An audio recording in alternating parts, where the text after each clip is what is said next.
and welcome to the inaugural episode of another gaming podcast. I am your co-host, Dustinkreis, and joining me is my other co-host, Steven, TheLaggyGamer. Say hi, Hello, Steven. everyone. There we go. That was a great intro, by the way. I like that inaugural episode. Yeah, we gotta make it presidential. Why not? That was nice and professional. Well, I do what I can. So yes, this is the Laggy Gamer and myself, Dustin Kreis, our gaming podcast. We've been trying to do this thing for I don't even know how many months now, and it's been a tale and a story and a Oh epic, man. almost an epic fail in a lot of ways. But we're finally getting it going, and hopefully this episode won't be too bad for you guys out there. But like I said, this is the first episode, so it might be a little rough around the edges. We're hoping to get some more people on here, but for this first episode, we figured it might be best if it's just Steven and I knocking out the rules and regulations and what have you. So Yeah, and I don't know what he's talking about, guys, with being an epic fail. This has been the easiest thing to get going. It's not like we've had months of trouble or anything getting this going. I think it's been a piece of cake. I don't know. what a liar! Do you want No, it to really tell has them been a about? lot of trouble. Do you want to tell them about it? Want to tell them the story, the epic tale?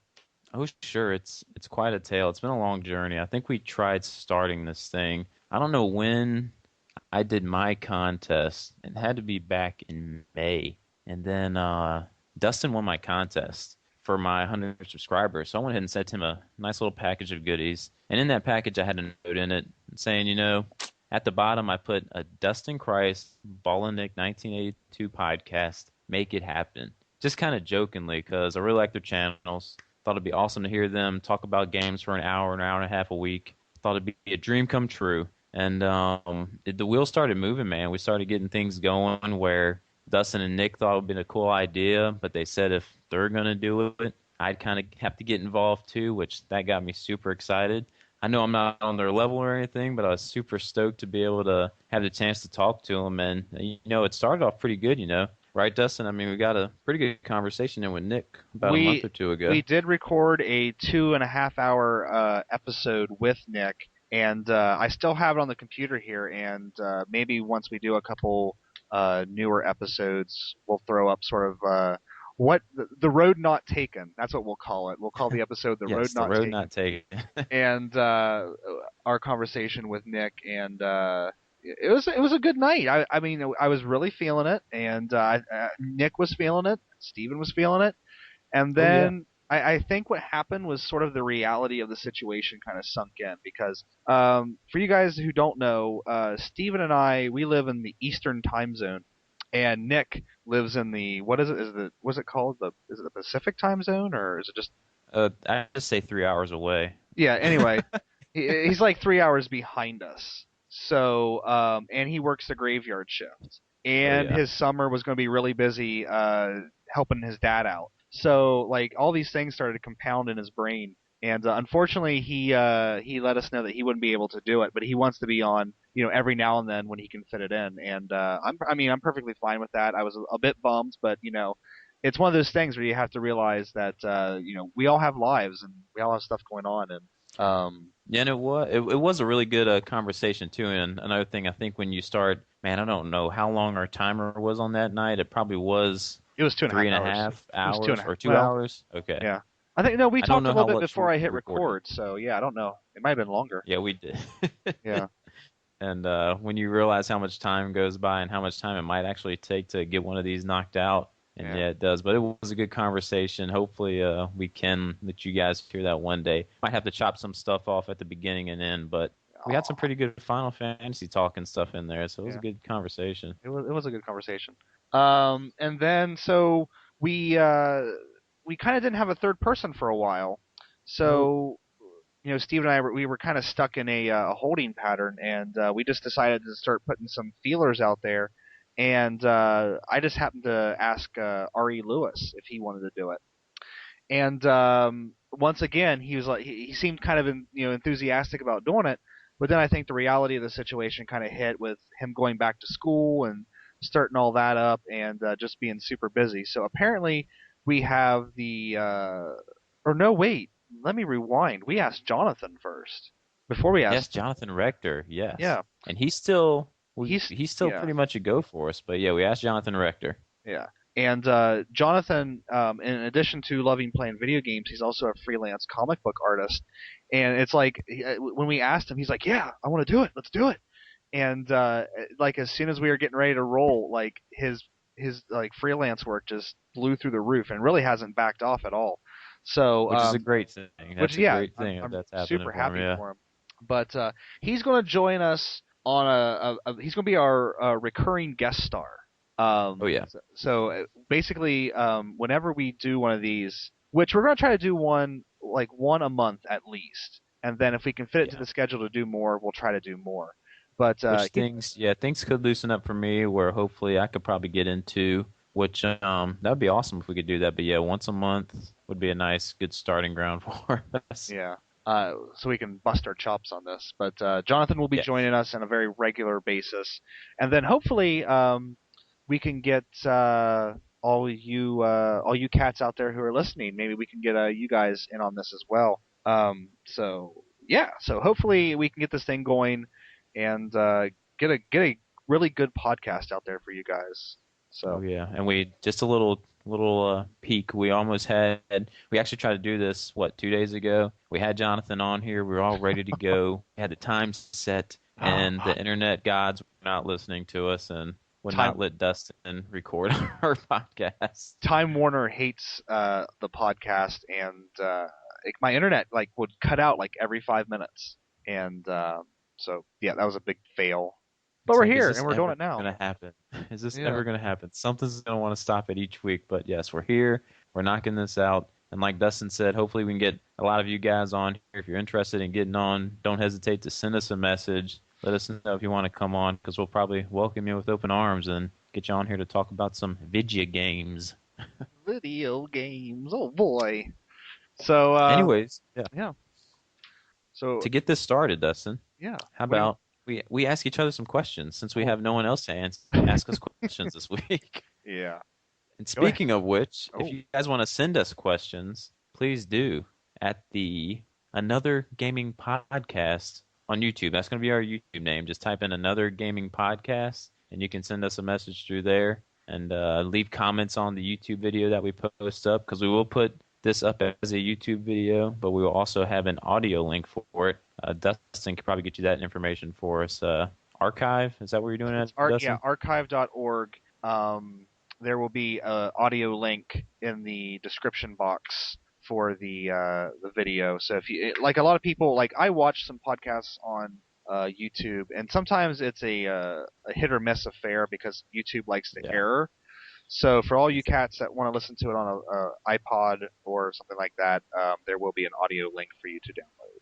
Yep. And see, I'm an audio guy, so I like to listen to audio. Yeah. But anyways, since you guys aren't here to ask us questions, we're gonna go ahead and ask each other some questions. That way, maybe you'll get to know us a little bit better, and we can go ahead and knock out some questions you might have already. So, Dustin, I'm gonna start my first one off with you, bud. You ready? All right, hit me with it. We'll just get it out the way now. What is your favorite video game of all time? Go. Oh, now see, I have talked about this game probably almost every video that I've done, and that game is and will probably always be Final Fantasy VI on the Super Nintendo. And I don't know. I mean, I played RPGs before that.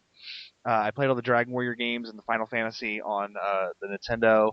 I played Final Fantasy 2, which is really Final Fantasy 4. But nothing prepared me for that game. Like it was, people talk about Final Fantasy 7 being a complete like sea change, but Yeah. really everything that Final Fantasy 7 did got its start in Final Fantasy 6. Which you can also argue that a lot of the stuff that Final Fantasy 6 did got its start in Final Fantasy 4.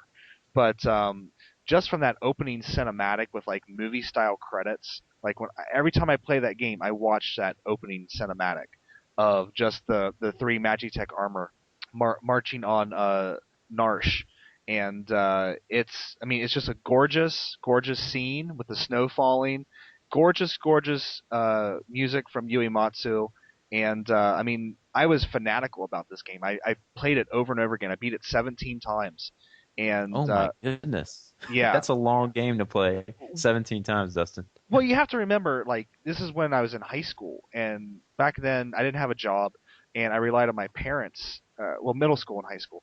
Yeah. Relied on my parents to buy games. So I'm like, I'd get like 2 games a year. So I had to make those things count, and I would just, I mean, I'd play it, I'd beat it, and then I'd put it up for a little bit, play something else, and then I'd go right back to it. And I found in the back of a magazine an ad to order the soundtrack, and I ordered the soundtrack from Japan. It wasn't from Japan, but it was from like an import shop in the States.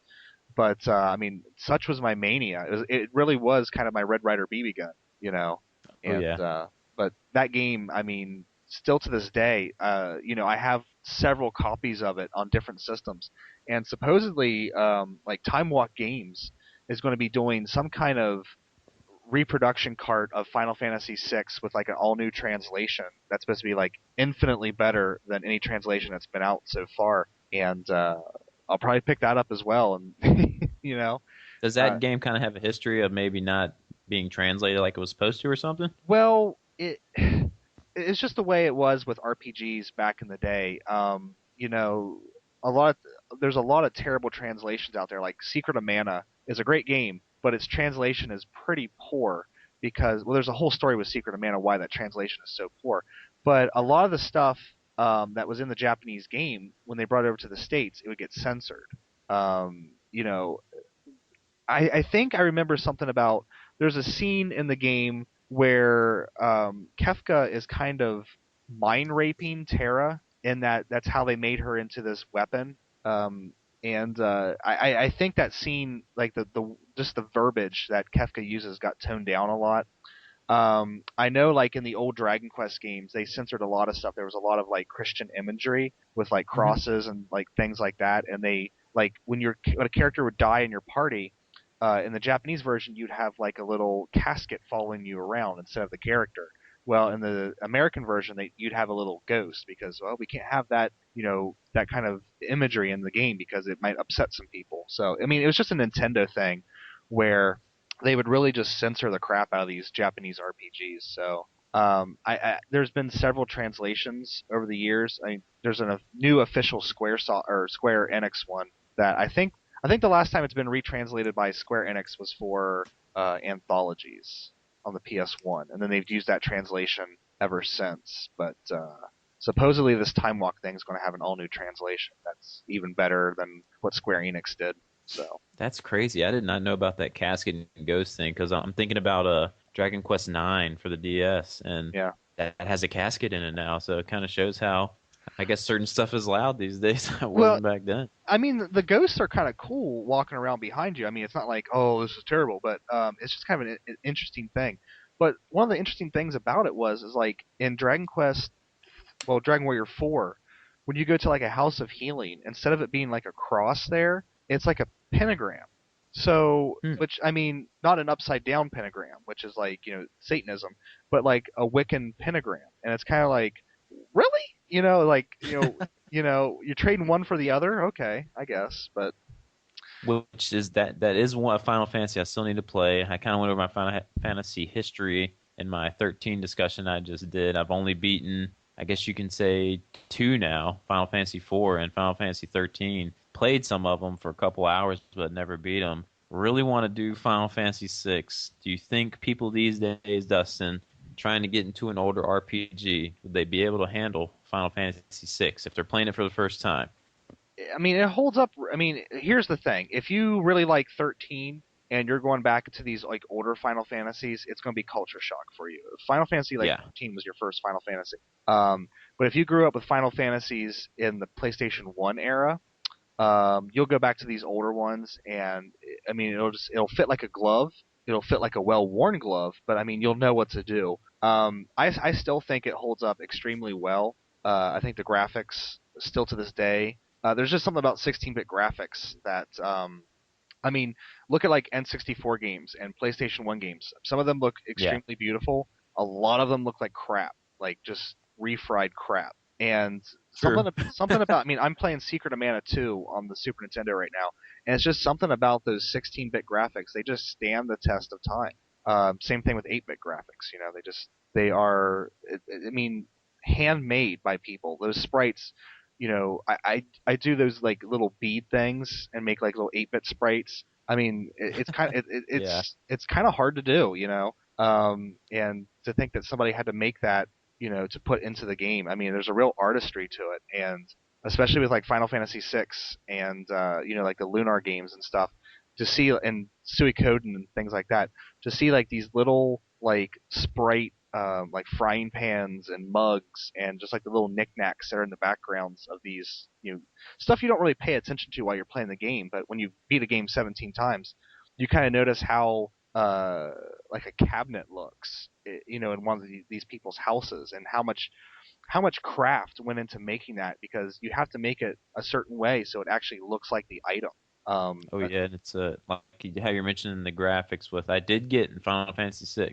I did watch that wonderful intro. That is a fantastic intro, Yeah. and I did play for about 15 minutes when you're in your machine fighting for a little bit, and they are beautiful games. And to think that's why I kind of like now when people are doing maybe indie games that are 16-bit or 8-bit. Hmm. I'm wondering if they're finding new ways to put more into it, even though it's the same amount of bits, but maybe it's technology these days allowing to put in a little bit more detail, Yeah, just like a or little. if stuff back in the day, if it's just the same or not. But I'm really starting to get into indie games that are 16-bit and 8-bit, and they're Yeah. they're just so gorgeous graphics that hold up through time. Well, that's kind of the thing, because on Undead Space Monkey, he was talking about what is it? Legend of Zelda Parallel Worlds, which is a ROM hack of Link to the Past that you can get on Yeah. Time Walk Games. And I went and looked at videos of it, and like the sprite for Link is almost like a Wind Waker sprite. Like, I mean, when you play Link to the Past, Link has pink hair in that game. But in this, it's a different Link sprite, and he has blonde hair and stuff.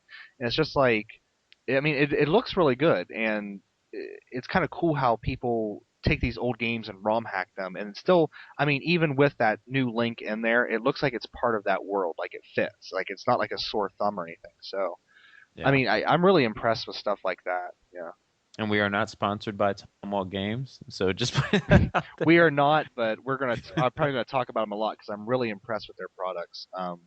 And I don't want to change the topic on you real quick, but I did see on their website that Zelda Parallel Worlds, and I saw that. Did Ball and Nick pick it up in a video? I can't remember. But I what is that supposed to be about?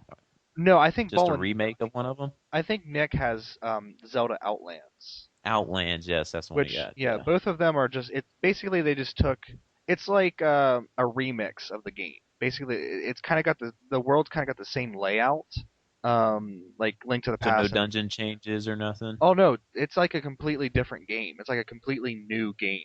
Okay. Yeah, but Space Monkey, he told me that I really need to do my research on that game, and he suggested that I download a ROM of it for an emulator first before buying it, because it's like super hard. Like Oh, it's okay. like an expert level game. Like he was telling me about some of the stuff like he had to do to get through one of the dungeons, and it's like you have to be ridiculously precise with your timing. Like you have to throw a bomb and then run over to it, and so when it explodes, it throws you across the pit or something, like that kind of stuff. Yeah. That Now being said, that's a Super NES title, right? right. Which back Super NES days, maybe not as challenging as NES days, but I can only imagine what that Zelda Outlands is like. That's probably even more brutal than that I don't remake. know, because I don't know if Nick ever really did a. I mean, he did an unboxing of it, but I never saw like a discussion. I don't think, but I could be wrong. Yeah, yeah, I don't think he did. But But that's a great pick for a number one game, Dustin. I yeah, don't think you probably have a lot of people who agree with you on that one. yeah. Well, I think it's a good one. It just stands the test of time. It's got a great story. It's probably got there's a debate out there whether Kefka or Luca Blight is the most insane villain. And I have to give it to Kefka, because I mean, as crazy as Luca is and the stuff that he does in that game, I really Kefka one ups him like hardcore. I Wow. mean, I don't want to talk about it because I don't want. I mean, I don't know if you really know what happens in that game, but I don't. okay, But so you I don't. better believe if I talk about a game on here, viewers, I will probably do spoiler, especially if it's an older game and you've had 2 years to play it, which Dustin should be able to say whatever he wants right now. Yeah, It's well, my fault I haven't played that game. but I don't want to ruin the experience for you because I mean, if I tell you what happens, I think it's going to take something away from it. You know what I And mean? that for something a special game like that, yeah, I want to kind of keep that under the Because rug. I mean, Final Fantasy VII had something that no other video game ever like. It was unheard of that you kill one of the main characters. That's in your, Oh yeah, like that was like when Aerith, which sorry if you don't know, but I mean it's a huge thing. And when Aerith got skewered, I mean you like dropped the controller and were like you hit reset to go back to the last save to try to figure out a way to save her. Like you, what did I do yeah, wrong? yeah. What? What? But same thing with Final Fantasy VI. It has something in it that literally changes the game. I mean, it's huge what happens in that game.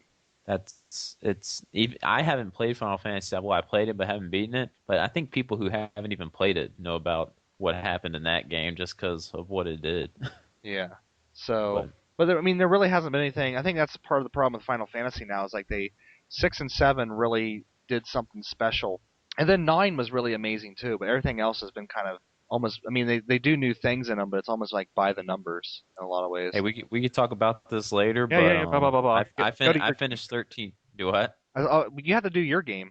Your Well, I was favorite. gonna say I finished 13 too, and the ending pretty shocking to me. Yeah. So, but we can talk about that later because I did finish it. Okay. Yeah, we can talk about that. So, Anyways, go ahead. You can do your question for me now. We'll do it back and forth. Go ahead well, and we ask me your no question. the viewers are going to want to know what your favorite game is, and then I'll do a question. Come on. I mean, if that's your question, That, I'll answer it. You want to know what my favorite game is? well, yes. Okay, I will waste my question so we know what your favorite game is. Nah, you don't gotta waste nothing. Okay, my favorite game. It's tough because it's do I want to go with nostalgia or do I want to go with what really got me playing games hardcore?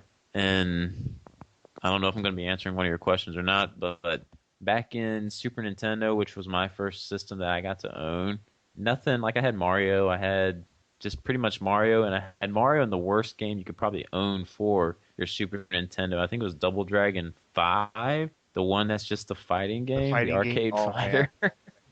I mean, because I didn't have money, so I have to, like you said, we play the same games for a year until the new game comes out and you can play again. So nothing back then, even though Mario World's great, really hooked me. And even when I got to the PlayStation era, nothing really hooked me in gaming. I could play a game or one or two a year, and I wasn't into collecting or nothing back then. So it's a tough one. I didn't really get hooked into gaming till the Xbox era, but my favorite game's gonna have to be, oh man, Resident Evil 2. That's a good one. No, that's a great one actually. It's not like Resident Evil series is probably my favorite series because back when I didn't even have a PS1 yet, I would use my buddies and he let me borrow it. He let me borrow Resident Evil 2 because he was scared of it. He couldn't beat it, and it was my first Resident Evil experience. I didn't play the first one, so Yeah. I took it, and even me, I was getting freaked out playing up in my room. I remember vividly clear, me and a buddy up there, because back in the day, I loved playing games together, like with someone beside me watching me play or watching a buddy play. We were up there playing it. We're at the you played Resident Evil 2 all the way through? Oh yeah. All four storylines. Oh yeah. So I think you're in like the lab at the end of it, white hallways and everything, Mm-hmm. and you have those morphed kind of like white zombie things after Yeah. you. Yeah. And my mom just came and beat on the door, like just she wanted to tell me that dinner was ready. But when she knocked on the door, we screamed like little girls, me and him both, threw the controller. I didn't have a save card, memory card, and I Uh-oh. kicked the system, and it turned the disc and reset. Oh. Well, and if those of you who don't know, I mean, that's near the end of the game. You're like near the end of the game when you're at that part of the game. And it was very frustrating because I had to leave that system on overnight so you don't lose the save. You know how I used to do. If you don't have a memory card, you just leave the system on, let it fry. Ooh. But needless to say, I went ahead and I did get to finish it. I think just for nostalgia reasons. I'm not a person who I don't know the whole storyline back and forth of Resident Evil series, and I can't do a speed run that's 2 hours of the game like people can do. Yeah. But just that game being one of the first ones I ever completed, and an experience I had never experienced because all I had before that was Mario or a lame Double Dragon game or some Sonic the Hedgehog on a Genesis. I didn't really have nothing to compare it to, so it was just amazing. But it wasn't what hooked me into gaming. But I could talk about that later. But I Yeah. think that's gonna have to be my favorite game and my favorite series. I just love Resident Evil. Super psyched about number 6. And yeah, so there's my answer. Yeah. I played Resident Evil 2 on the N64, and like you had no idea what a big deal that was to me because I had the N64, and I that was back when you only got one system. You know what I mean? You got one Yeah, system, and that's all you had. One you system and made it last. you defended that shit up and down. You know. And I was a diehard N64 kid, even though in the back of my mind I knew the PlayStation was better, but you didn't say that. Not so much better, but it just had it had the games I wanted. I wanted Dragon Quest VII. I wanted the Final Fantasies. But Yeah. when Resident Evil 2 came out, I begged, bitched, and cajoled my parents to get me that for Christmas. And because I think that was an expensive cart. If I remember correctly, it was like $70. See, luckily I don't know because like I got to borrow his, so it's free for me. Yeah. But yeah, But I remember getting that Christmas morning, and you took that cart out of the box, and it was like a brick in your hand because it was like there was so much stuff. Because they didn't. I mean, the only thing the N64 version loses is a little bit of the resolution on the cutscenes. Other than that, it's that full 2 discs in that N64 cart. That was yeah. astounding. And I mean, I had so much fun playing that game. I still to this day, it's my favorite Resident Evil, even over 4. Yeah, Um, that's a lot of like back and forth. Which one's the best? It's two will always be my favorite. I don't know why people complain always about these tank controls. I think that's part of the game that gives it that feel. They it's don't bother me at all. Yeah, And well, it adds to the tension because you don't have full control over your character. So when something's chasing after you, you're like crap, crap, crap. I can't move. You know, I like and the I tank really enjoy controls. the camera angles like in those games. I enjoy how they set the cameras up on purpose to still cause more atmosphere on purpose because you can't see until you go forward. They're making you step Yeah. forward, and that's another thing people complain about these days. So I'd Well, love to see an old school made Resident Evil game, but I'll be happy with whatever they yeah, give me. it's kind of one of those things where the limitations of the system make the experience better. You know what I How mean? did the Silent Hill games work on that though? Because that's a series I hadn't played. Were they fixed camera angles though, or kind of camera Um, followed you while you moved? Well, it's a little bit weird. It's kind of a fixed camera in that it kind of stays in the same spot, but you can move it around a little bit. Hmm. Um, but it feels like Silent Hill 1 is a bit clunky in the control department, but it feels like I had a little bit more control over my character than say in Resident Evil 1. It's weird. Okay. It does not have the pre-rendered backdrops like Resident Evil had. It had full Silent Hill 1 had full 3D environments, Yeah. which is a little bit why the graphics are a little bit not as good as maybe Resident Evil 1 or 2. But with Resident Evil, those Resident Evil and Final Fantasy VII with those fixed, backdrops, the pre-rendered backdrops, and then Silent Hill. The reason why Silent Hill has fog is because the game had a terrible draw distance, so they put fog in it so you wouldn't notice, and it just added that extra creepy effect to it. You know what I mean? Yeah, It's I just think I it's just watched Games of War. I think he did it. I don't know if you're subscribed to him or not. He did a little thing on Red Silent Hill. I think he mentioned that in his game, the yeah. discussion about that fall. And it's just funny how when you have a limitation, it forces you to be more creative. Whereas I feel Yeah. like games nowadays, I mean, they can just make whatever the hell they want, and it doesn't matter. There's really no limitations on it anymore. And I think that's part of why. Well, that's a discussion for later, like why I think this generation hasn't been that great. But Oh yeah, that, that can open up a whole can of worms oh, where there shouldn't I, even be an excuse for graphics these days. Even if it's the worst looking game, it yeah, probably has some good looks to it. I fear that topic. I fear talking about this generation because I would just soapbox for like a half hour. But I don't know. Good But stuff. yeah, Resident Evil, favorite game. Resident Evil 2, there you go. All right, so it's my turn to ask a question, huh? Go S- for it. Steven, Yes. what would yes. What would you say has been your most moving experience in video games? What game has moved you the most emotionally? Well, first let me say, guys, real quick, I am the laggy gamer for a reason. So there might be times where I cut off Dustin and he doesn't know yet because he doesn't realize I've started talking on this end because it's kind of laggy. So I'm putting that out there just so people will know in case I'm cutting him off. But most moving experience in a game? Yeah, Dustin, I'm a manly man. I don't get moved. What are you talking about? bullshit.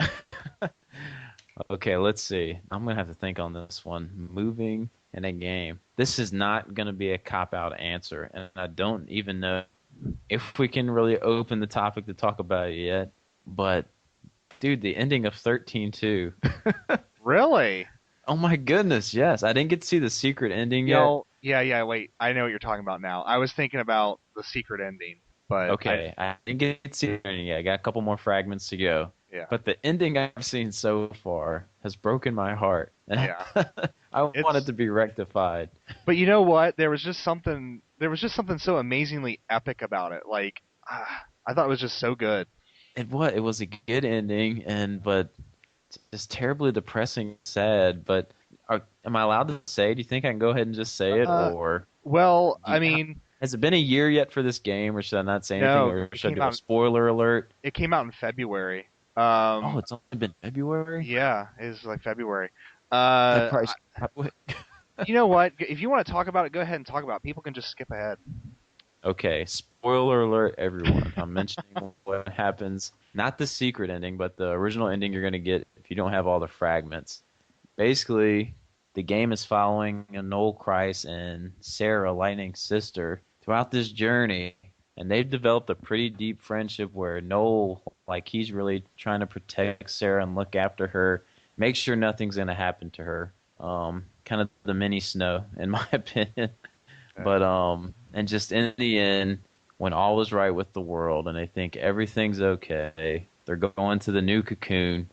Sarah dies. Like it she passes out it and finally she gets to her. dies. Yeah. Yes, she sit there in Noel's arms. He lifts her up. He's sitting there. He's in shambles. He's in tears, and Hope's by their side. And it's like it was supposed to happen, and she knew it was going to happen, and it was her destiny. But it was just so. I didn't think she was going Well, to die. I didn't know it was going to be her destiny, but all you had to it was do so is hard. all you had to do, Steven, was just think a little bit about Yule. What happened to Yule? Yeah, Yeah. exactly. That's the first thing that hits is Yule. And I mean, I still got to work through the story. I'm still before I was going to put a discussion out, but I'm still processing everything in my head. Is she the Yule of her time? Is that what I'm getting from this, or because she can see images? I don't really know. I'm still connecting dots. So Yeah. maybe Dustin can clarify a little bit more because he's beaten it a while ago, Uh, and you did.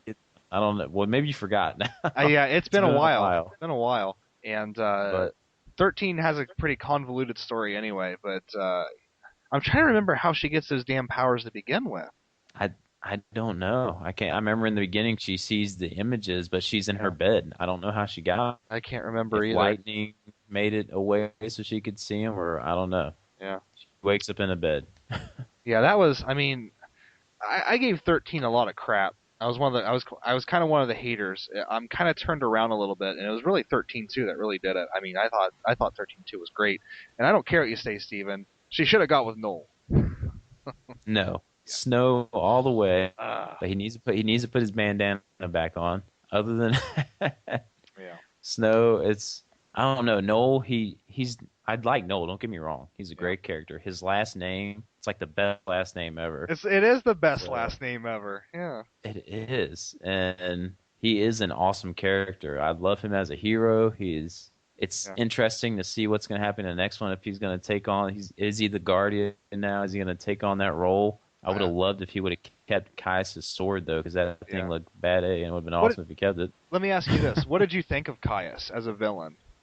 I don't think he was a villain. Well, I mean, but we'll say as an antagonist. Yeah, I think that's where I would put it because even though he didn't get as much talk time as I would have liked to hear from him, he's going to go down as one of my favorite characters ever. Yeah, Just his creation, his look, I don't know who the voice actor they got for him, but really good.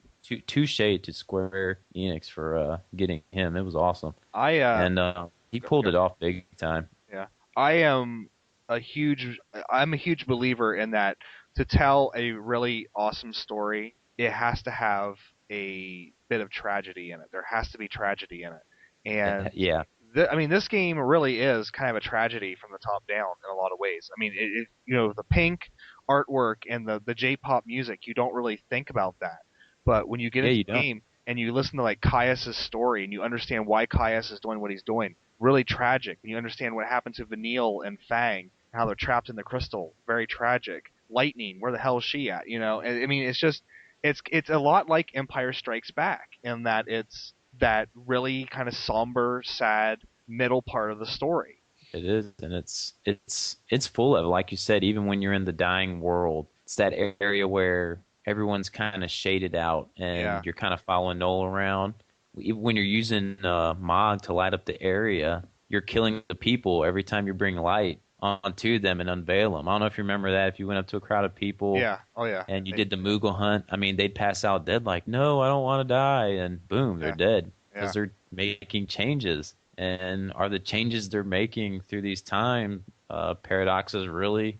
Should they be doing them? Or is it good that they're doing them? And going back to Caius, I think in his heart, what he thought he was doing the right thing, and I felt. I mean, he was trying to save Yule just as much as they're yeah. trying to save people. So what gives them the right over his right? I mean, it was very conflicting, and it was like just a tragedy. I didn't want to see either. When you got the choice at the end, it said press X to kill him or let him live, or were you going to kill him or show mercy? Which one did you do? Do you remember? I showed mercy, I think. And it still wound up stabbing him. Yeah, yeah, Okay, I didn't know if it was going to be different because I said kill him just to see yeah. what would happen, even though I didn't want to. But I really loved him. I thought he was a great character. It would have been awesome to see, like if 13.3 comes out, maybe you can play as him or something. Maybe Yeah, he gets resurrected. I'd love to play as him, but yeah. just because that's recently and fresh in my brain, I don't want to cop out an answer. But I mean, that did really move me. It was a That big ending. ending, Yeah, especially how. But I got to see the secret ending and see what happens, and I'm very determined to do it. I'm about 10 fragments away, and we'll see. But very touching. when you said cop out, I thought you were gonna give Xenoblade. That was a very happy ending, very Yeah, moving, but but kind of expected in that game. Kind of yeah, saw it coming. but just with I that did that not see mute this coming. with that song playing, it's just like you're sitting there, you're like, oh my gosh, Oh yeah. I'm a little girl. But yeah, It's like I was saying with the 13 at the end of that one. I'm sitting there like that was a moving ending to me too. I really enjoyed that ending to 13 with Leona Lewis playing in the background, and I just do not listen to that music with that song playing. It's Leona Lewis. now on my MP3 player, and man, I just think about 13 and the ending every time I hear it, and it's a pretty moving one too. But I'll stick with 13 too.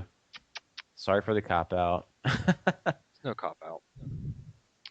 Good All times. right, it's your turn, Dustin. Through this My massive turn. library of games, all the Well, RPGs you've played, yeah. And guess what? It's going to be a game that you cannot buy in a store. you Um, cannot buy. you cannot Oh, buy it. I You probably I know what I'm know talking your answer already, about. but I'm not gonna give it away. The answer is it's a indie game that you can download onto your PC. It is a Yep. 4 hour long game, and when you get to the end of it, it will just shatter your heart into like if your heart was made of glass, it wouldn't even shatter it into pieces of glass. It'd be like sand. Um, and that is To the Moon by Freebird Games, and that game, I was sitting playing it. And I was like, it's kind of almost like a oh, what's that genre called? Like Hotel Dusk, the interactive Is novel it a game. point and click adventure game? Is that the type of game it is? No, because I played it with an emulator controller. You can play it Okay. as a point and click with a mouse, but it just depends on how you want to play it. But it's made in the fashion of a 16-bit RPG, so it's all sprites and things like that. But it's intensely story driven. So if you like RPG stories, it's very intensely story driven, and it's I mean essentially what the game is about life and the choices you make, and if you could go back and change one thing, what would that one thing be? And when you get, I mean, this was a game that I was just playing, having a good time playing it, and then the story started getting really kind of in depth, in depth, in depth. And when I got to that ending, I don't think I've ever cried after playing a video game, and it's so crazy because these are like little 16-bit sprites. It's not even like looking at like Final Fantasy 13 with the realistic stuff. I mean, and there, I wish I could talk about the scene, but I don't want to ruin it because I really want people to experience this game, and because it really is a personal thing. But there's just this one scene where it's right before the end credits roll, and this little thing happens, and it just like it's just a little thing, but it just absolutely pushed me over the edge, and I was crying. And then I got over it. I made the video, which I was still a little choked up making the video. And then my wife came home, and I was like, I got to tell you about this. And I started telling her about the storyline because she was never going to play it. Yeah. And while I was telling her the storyline, I made her cry ridiculously Oh hard. man. Just Just from telling her the storyline. just from telling her the storyline and like telling her some of the dialogue in the game and stuff like that. So, everyone's talking about Slender right now being a really hard game to play because it's scary. This is a really hard game to play because it actually does. It's kind of like the show 6 Feet Under, in that it's about life and death and the choices we make, and it really makes you kind of examine your own life and your own choices and make you kind of think about what you would change in your life, and the path that has brought you to this point and stuff like that. It's I'm supposedly it's going to be the first game in a new series. They're going to be doing more episodes, like it's episode 1, and I personally can't wait. Although I don't think they're going to be able to top To the Moon. I mean, it's just ugh. Now, is does To the Moon have multiple endings? Do you know if it does, or it's just No, that one ending? no, because they want to. It's the whole point of it is to tell you that story. Like Freebird Yeah. games, they started off making a lot of interactive, like 16-bit style, or not interactive, like just 16-bit style, like you know vignettes that you can watch, and then Okay. they started delving into gameplay, and really the point of it is to tell you that storyline, which it is. I mean, it's so crazy that it's an independent game, and it was just like a small team of people making the game, and the storyline is better than 98% of the video game stories out there. I want to play that game so bad, but like you said, it's for PC right now. I just have this Mac. Hopefully, in a month or two, I will have a PC. That's gonna be one of the first ones I download. And yeah, I'm like you said, indie games. I'm getting really, really into the indie game Yeah, market these days. And I it used feel to be like totally against. I didn't want to download games. I want to have a physical copy. Meh, meh, meh. But these indie games, you guys, if check out Indie Static on YouTube. He does a lot of reviews, like 2 a week for these indie games. There are so many gems out there that you can get for pennies, just pennies, and they're amazing games. now because you have a Mac. Is the App Store only for like iPads? Because I don't have an iPad yet, but I'm supposed to be getting one for birthday slash Christmas. But like on your Mac computer, can you use the App Store, or is that just Y- yeah, I yeah? believe so. Okay. So is that how you get a lot of your indie games? No, a lot of times, like I saw, watch that guy Indie Static. If he talks about something good, I'll most of the time they have their own separate websites, Okay. and I'll go check out those websites. I think there's a couple of indie websites out there. I don't remember them off the top of my head that specialize in just indie games, and they're kind of set up like Steam, Yeah. Okay. but just for the indie market. And they kind of have the Mac section where you can go to Mac, and the PC section to go to PC. So Okay. don't really go to the App Store or anything like that for the indie games. Yeah. Because I know once I get that stupid iPad, I'm gonna be like in shmup heaven. There's so many shmups on that thing. And I'm gonna be, I'll try my best to get Josh from Indie Static on here. I think that'd be an awesome show for you guys to hear for Indie Static. He's kind of up there with subscribers. I don't know if he'd listen to me or not, but it'd be great to hear him talk about the indie game market and everything because he's part of Indie Game Magazine and just fantastic stuff out there. Yeah. So To the Moon, everyone, be sure to check it out, especially Yeah. if you want a moving, emotional game. If you want to sob like like you want to sob like a woman at a Jennifer Lopez movie, then yeah. I mean, I mean, The one after a guy beats me because, or gives me a black eye, or one like that. enough. Yeah, Yeah, like it's pretty much exactly the story from Enough. that. Yeah, my wife loves that movie, and oh man, Change topic. Enough of Jennifer Lopez, and no. yeah, enough of Jennifer All right, Lopez. want to go back to a question for me? Sure, go. Okay. My next question will be: we've been over the favorite games, but what game actually made you start feeling passionate about gaming? Where you were like, you know what, I really want to. I'm enjoying games, really like playing games, and I really want to make it a hobby of mine. What game kind of really got you into gaming, like sucked you in hardcore into it? Well, uh, the If that easy, makes sense. yeah, no, I got you. The easy answer would be Final Fantasy VI again, but I'm not going to use that because, um, I already used it. Uh, I will go with my second favorite game of all time, and that is Super Metroid. Super Metroid, nice. Yes, that I mean, for me, that game, in terms of just its atmospheric experience and being able to suck you in and draw you in and make you feel like you're on Zebus. I mean, even the newer Metroids that are on the GameCube and the Wii, they cannot do what Super Metroid did. I mean, just the first time your ship drops down on the planet and you are alone on this planet, and just like the sound effects. Sorry, Oh the yeah, love them. the sound effects and just the music, is just it's just dripping with atmosphere. And I can still remember the wrecked ship. When you get to the wrecked ship, that is still a creepy experience. Running around on that thing. So, I don't know if you know off the top of your head, which one did the Game Boy Advance remake? Was that Super Metroid, or I know there was a remake of one, Zero Mission was a remake of the original Metroid. the original Metro. Okay, Yeah, and it's like, and I mean, I need to go back and play the original Metroid and try to beat it. I've never beat it because I mean, you just get lost in that game.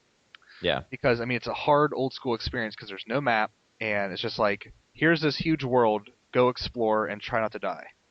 And with Zero Mission, it felt more manageable for some reason. Even though it's essentially the same map, it's actually a little bit of a bigger map, but you do have a map in that, like an auto map in that game, so Yeah, it does help you out a lot. So I say, when I say I beat Metroid One, I really mean I beat Zero Mission.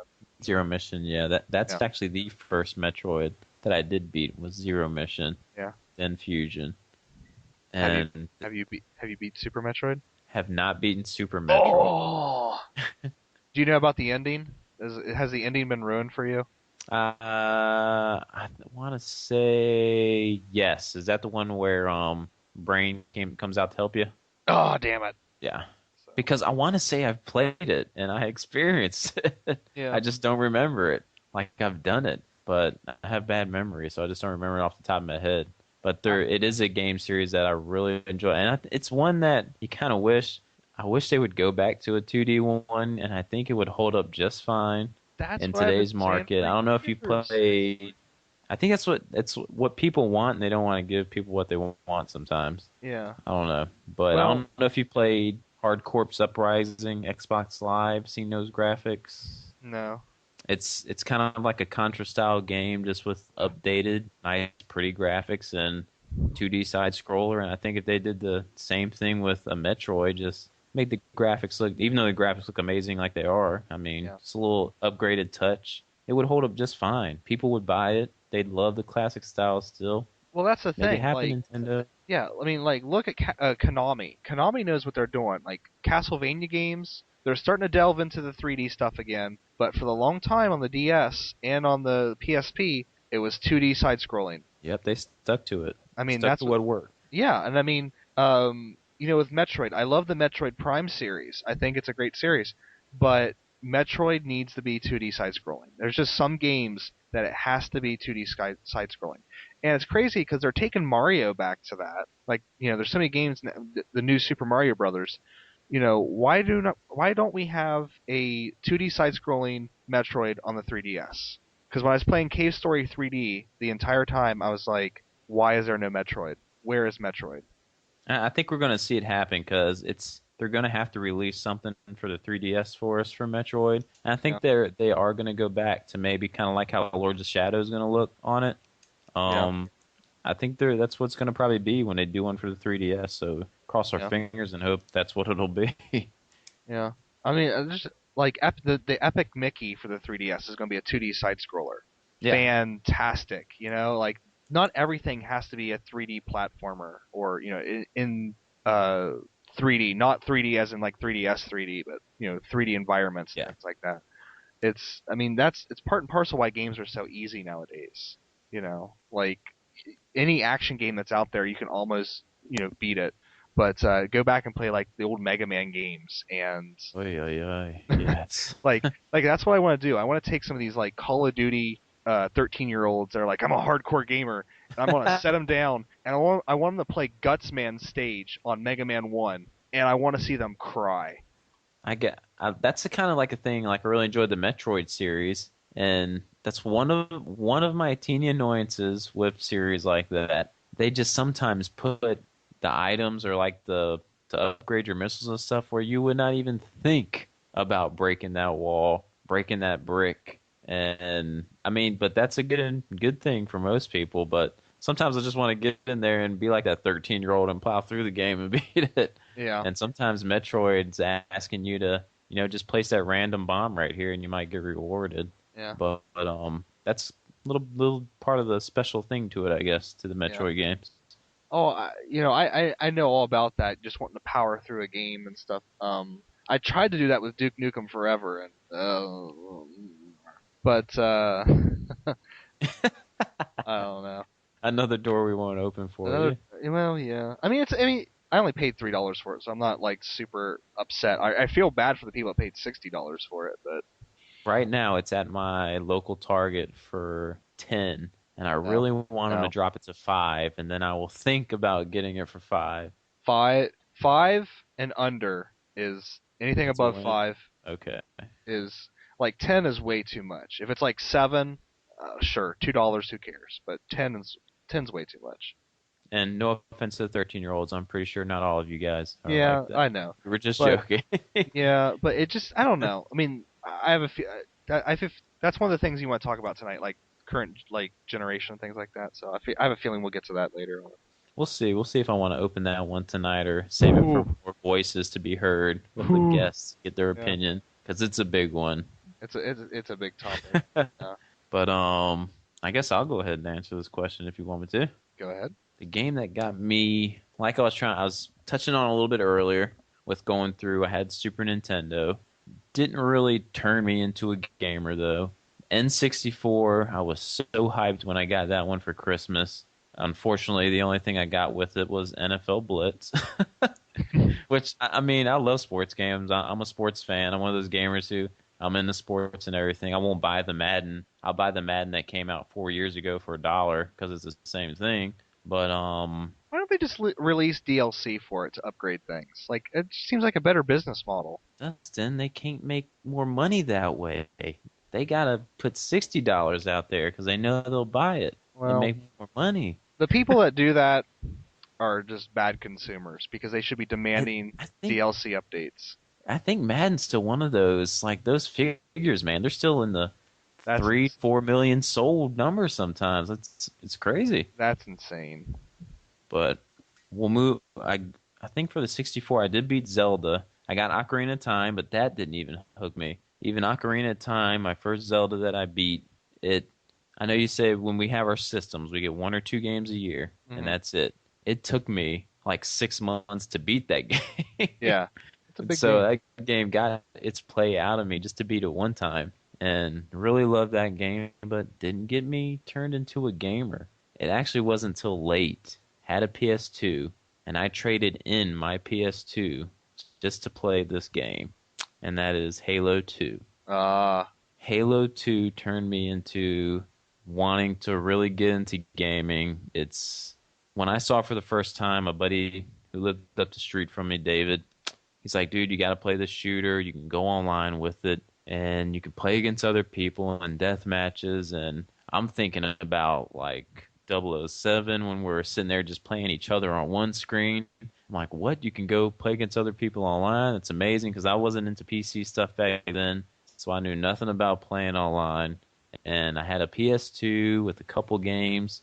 After I played Halo 2 at my buddy's house, I was sold, traded my PS2 in, bought an Xbox, bought Halo 2, only game I had, and that was just such a life-changing experience. And I know shooters these days are being worked to the bone. Even Halo is starting to get there, but just something about that game, playing an online shooter for the first time. I mean, I'm staying up till 3, 4 in the morning playing online with my friends because I never had an experience like that. Being online, talking to each other through your headsets, and it was just so much fun. I'd never experienced anything like it, so just the experience that really got me into gaming, and just wanted to get more and more of everything associated with gaming or a first person shooter at the time. Yeah. So Halo 2 was just, and even the story in that game, I didn't play Halo 1, and I played through the campaign, and then my buddy was like, we can play through the campaign together. I was like, what? Mind blown again. We This can is the play through best the game game ever together. made. We can play through the game together. And it was just that was just an experience, man. Just staying up those late nights, playing with my friends online. And back in Halo 2 days, for all you newer Halo players, it's not easy like just leveling up and you automatically level. You get punished for losing back in those days. If you lost too many matches in a row, your rank went down. So you hardly ever seen anyone in the ranked games because they were too afraid to lose the rank. And it was just a fun time. I really had a great time with Halo 2. And like I said, shooter markers are a little flooded today. I still like to go on once in a while and piddle with at least one shooter that'll get me through the year, maybe two. But it's I'm not as into it as I used to be back in the day. But Halo 2 really, really sucked me into gaming. Loved it. See, with me, with Halo, whenever I think of Halo, I think of Halo 1. Because we would go over to my friend's house, people would bring TVs over, people would bring their Xboxes over, and we would LAN party. Oh And yeah, yeah, and like that was such a great experience because we're all sitting there together and like playing games online could never recreate that experience, you know? never. We did that with Halo 2. I mean, we'd have four Xboxes over either in at a friend's house if the friend's house wasn't big enough, a church basement, the school cafeteria. The school would let us use the school. I mean, we went anywhere we could fit enough Xboxes and just have a blast. The hobby shop up here, they would let us go in their back room and hook up a couple with a couple TVs, lugging these 20-inch heavy TVs into a hobby store. Ah, Yeah. you're right. It was serious back then because those were cathode ray tube TVs. Those weren't light. Exactly. Heavy But stuff. I remember Halo 2 also very distinctly because I was hanging out with this girl in college, and I kind of wanted something to happen, but it was one of those things where like we were just really good friends, one of those things. And we're sitting there watching this movie, and I was like, oh, I gotta go. And she's like, where are you going? And I'm like, I'm going to the mall for a midnight release for a video game. And she was kind of a little off, a little left of center, and her face like brightens up, and she's like, "What?" And I was like, "Yeah, it's That's it's funny. it's kind of a big deal." And Sort of a big deal.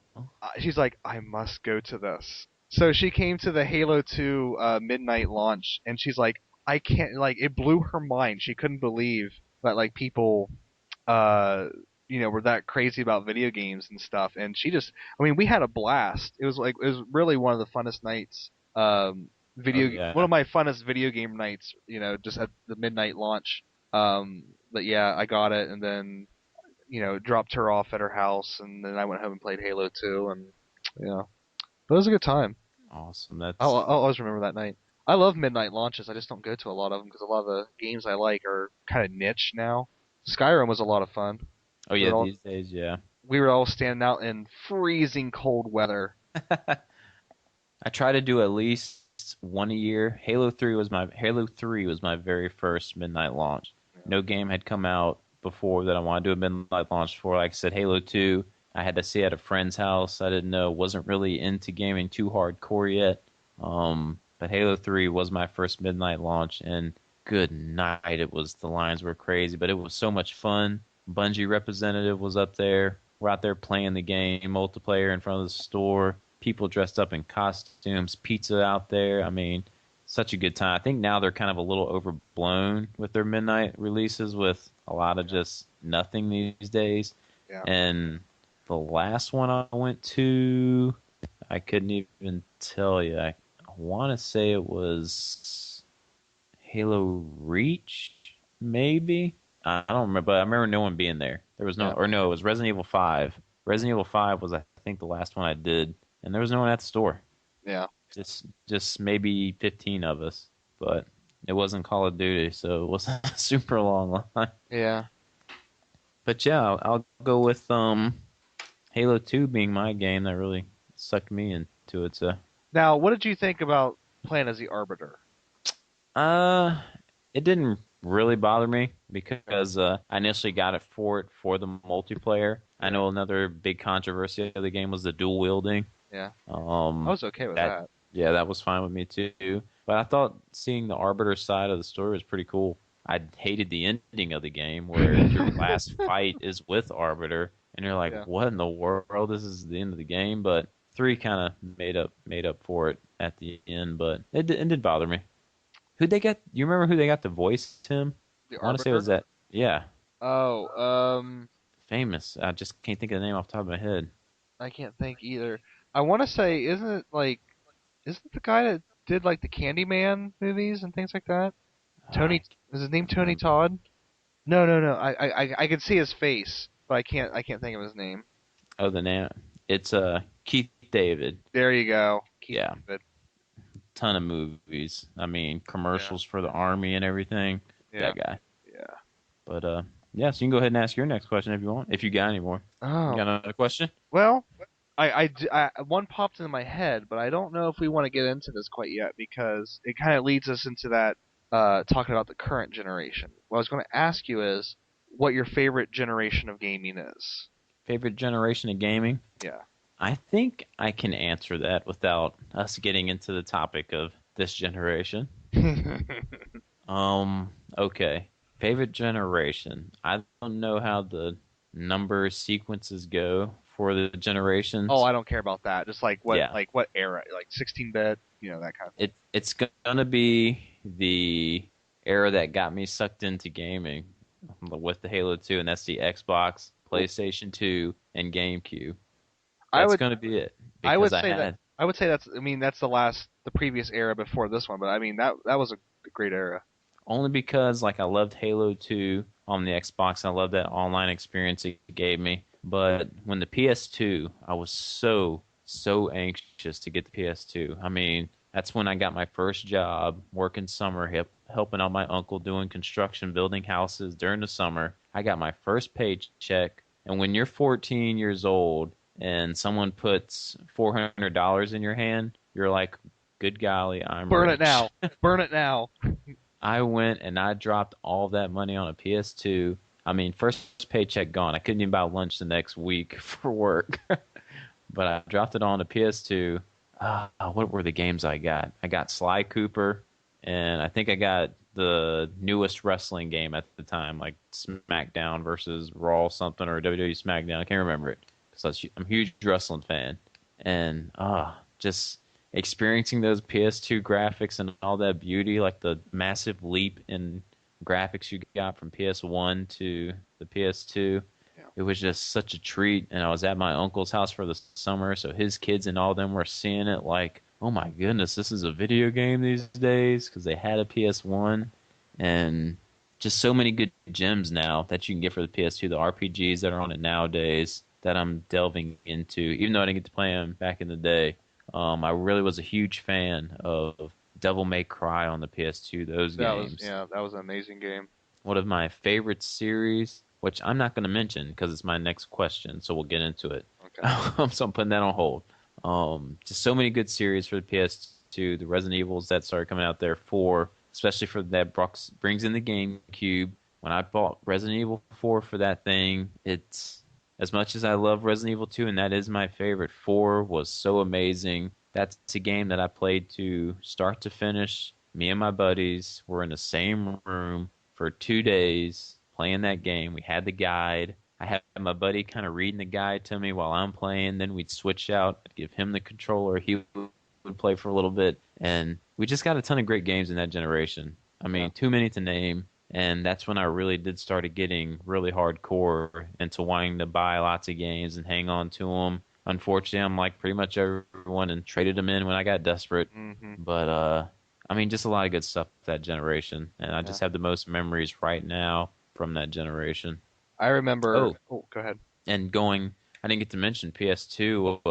I remember it being amazing when they had the broadband adapter release for that, and I had ATV Off-Road Fury, and I thought that was amazing. I'm riding four-wheelers with other people online, and just the online experience getting started. Even though in a way online is kind of holding some games back these days, Yeah.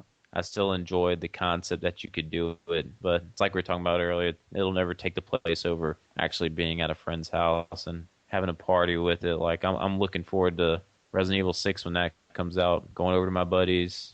Already got permission from the wifey. I'm Ooh. spending the whole day over there, and we're playing Resident Evil 6 start to finish. Yeah.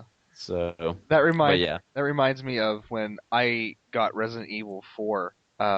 A friend of mine came over and I was like, "You gotta see this game. You gotta see these graphics." Because like the GameCube, I really think the GameCube was like the most powerful system that generation, it was the most powerful system. and that's insane when you think about it. But I put it in and I just started showing him the stuff, and I was like, I was only going to show him for like 10 minutes or just a short little bit.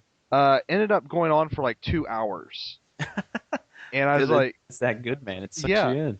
And he was just sitting there, just like, oh my god, this is like the greatest game ever made. Um, but with the PS2, I also remember I was on the second shipment for the launch. I got a PS2 at launch, but it was second shipment, and uh, it was still kind of in that launch window of the games when there was not very much out for it.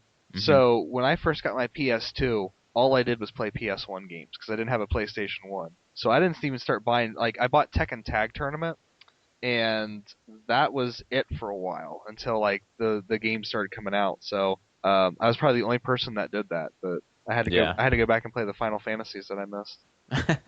Backwards compatibility when they used to care about it. Yeah. It But yeah, seems that generation was just great. I loved it. it seems like such an easy thing. Like you would think, like, I don't know, for some reason I think like the Sega Saturn should be able to play Sega CD games. I don't know why. I mean, it just seems like why can't those two things, you know what I mean? You think both CD based, and especially these days they have no excuse. I don't care what they say. There should be no Yeah. excuse for I mean, not being able to do something these days. yeah. Cuz Like I got the PS2 that has you can only do PS3 and PS1, yeah. and I'd be able to knock out so many PS2 games if they could just play in that thing and I can play out here in my living room, but it can't. Not even with a simple upgrade, it won't do it like a patch. Yeah. So, I am deathly scared of my PS2 breaking because it's the same PS2 that I got in 2001. So this thing's going on 11 years, and I mean it's still running like a champ. But like these disc-based systems, I'm so I have terrified. so much respect for you being able to hold on to your systems that you first got because mine, I don't think anything I have in here is my original except my original 360 to get the Slim. My Yeah, GameCube I had sold, and it's uh I just kept trading everything in. yeah, And even with the only original system I have in here that was a family member's is my wife's Super Nintendo that her family were kind enough to give to me as a present last year. And I mean, she's had that since she was a kid, but I have none of my original stuff here. It's kind of heartbreaking. yeah. I mean, I don't know. I sit and think like my Nintendo, my original Nintendo that I got in like 1988, still works amazingly well. I had to replace the pin connector in it, but like I've gone through 4 Xbox 360s. That should not happen in this day and age. How many did you get? I've gone through 4 Xboxes. Good Lord. Yeah, Mine never red ring. I got my original white one, and then it lasted me about 3 or 4 years. That was a good haul, I guess, Yeah, for this and generation. I was really thinking like, oh man, this thing's going to last me. And then finally it red ringed, so I went and purchased a. Let me think about this. I went and purchased a refurbished one from GameStop. That lasted me another year, and then it red ringed. So I went in. I had a warranty on it, which was a smart thing to do. And I was like, it's still under warranty. It was like barely under warranty, like it was getting ready to expire, but it was still under warranty. So I Yeah. traded in for another white Xbox and took it home. Hooked it up, started it up. It red ringed right out of the box. Are you serious? I'm not joking. So I go back and I was like, this one red ringed. And the guys at my GameStop, I kind of know them, and he's like, really? And I was like, yeah, like straight out of the box, red ringed. Give me And the PS3 give now. me the PS3. And I was like, dude, can we just take like, because you give me another white Xbox, it's like $100. Can we just take that $100 and put it towards a black Slim? And he's like, yeah, we can do that. I was like, let's do that. So now I have a Nice. black Slim, and I have it like there's nothing else around it on the shelf. Like it's got so much room to breathe that To breathe. if it ever like red rings, I'm gonna just. Well, actually, these ones can't red ring because there's no red light in them. But Yeah. Well, I have to say, I'm sorry, I did lie. When I got this Slim, my 360 did do an initial red ring, and so I freaked out, and it started back up the next time. I was concerned, so I did. They had that you could overheat it by wrapping some towels around it and stuff. And I did that, and it turned back on. So I was like, okay, I'm gonna go trade it in now. And sorry, GameStop, but you might have gotten a broken 360. that's all right. But I got my Slim, and I think I only had to pay $30 because they had that trade-in bonus offer going on toward the Slim. So I think I paid $30, and I had a brand new Xbox. So, Nice. anyways, let's go into your favorite generation, Well, okay. Super Uh, Nintendo. yeah, no surprise. My favorite generation is the 16-bit era. Just like with the Super Nintendo, the Sega Genesis, Sega CD, TurboGrafx 16, and then in that era it also was the Neo Geo and the 3DO. I mean, the 3DO was just getting kind of started at the end of that era, but like when you were playing like Super Nintendo games and you saw like Sega CD games and like the TurboGrafx CD games and the Neo Geo games, like there was such a like almost a mythical quality to that era because there was these unattainable systems, like that no one I've never seen an AES in person, and I probably never will. But you would just look like in gaming magazines and see like all these things that like the rich kids get to play with. And you're like, oh my god. That But was the thing. Like when I was younger, I didn't even like read games. I was like didn't even know about gaming magazines. So I was really, like, how do you find out about this stuff? Like how do you know a new game is coming out unless you just see it on the shelf? yep. I just didn't know about that stuff.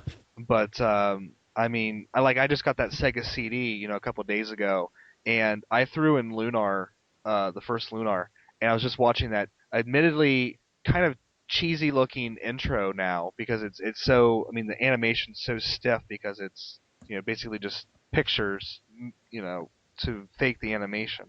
Yeah. But I was just so excited watching that. I like brought my wife down. I was like, "You have to watch this." And I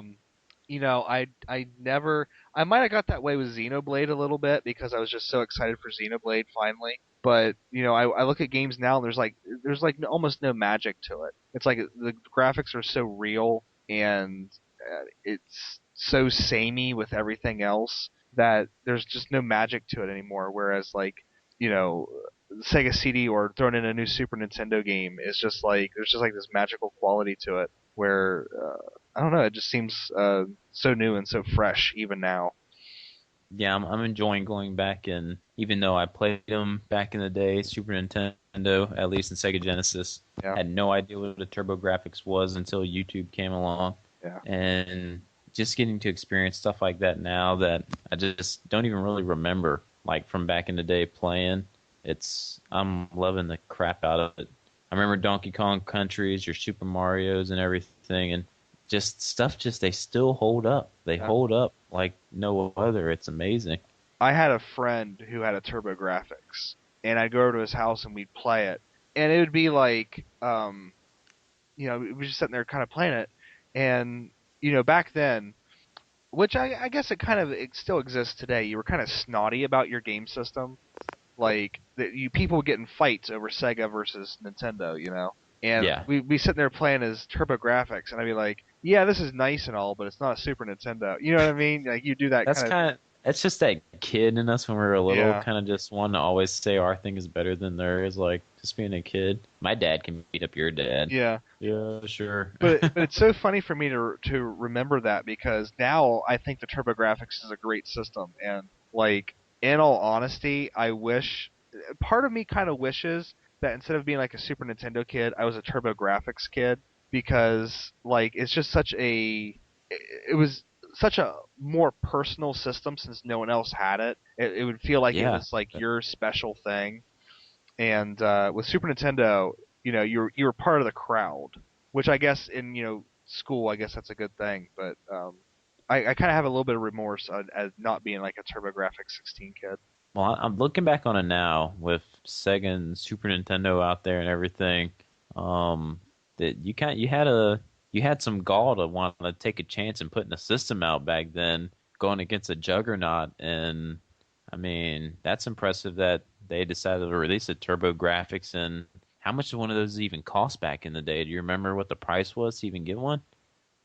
I don't remember, because I think if I might be wrong in this, but I think when I got my Super Nintendo, which That was I didn't get that it was like, 200 or 300, right? well, I got it. I think I paid 125 for it.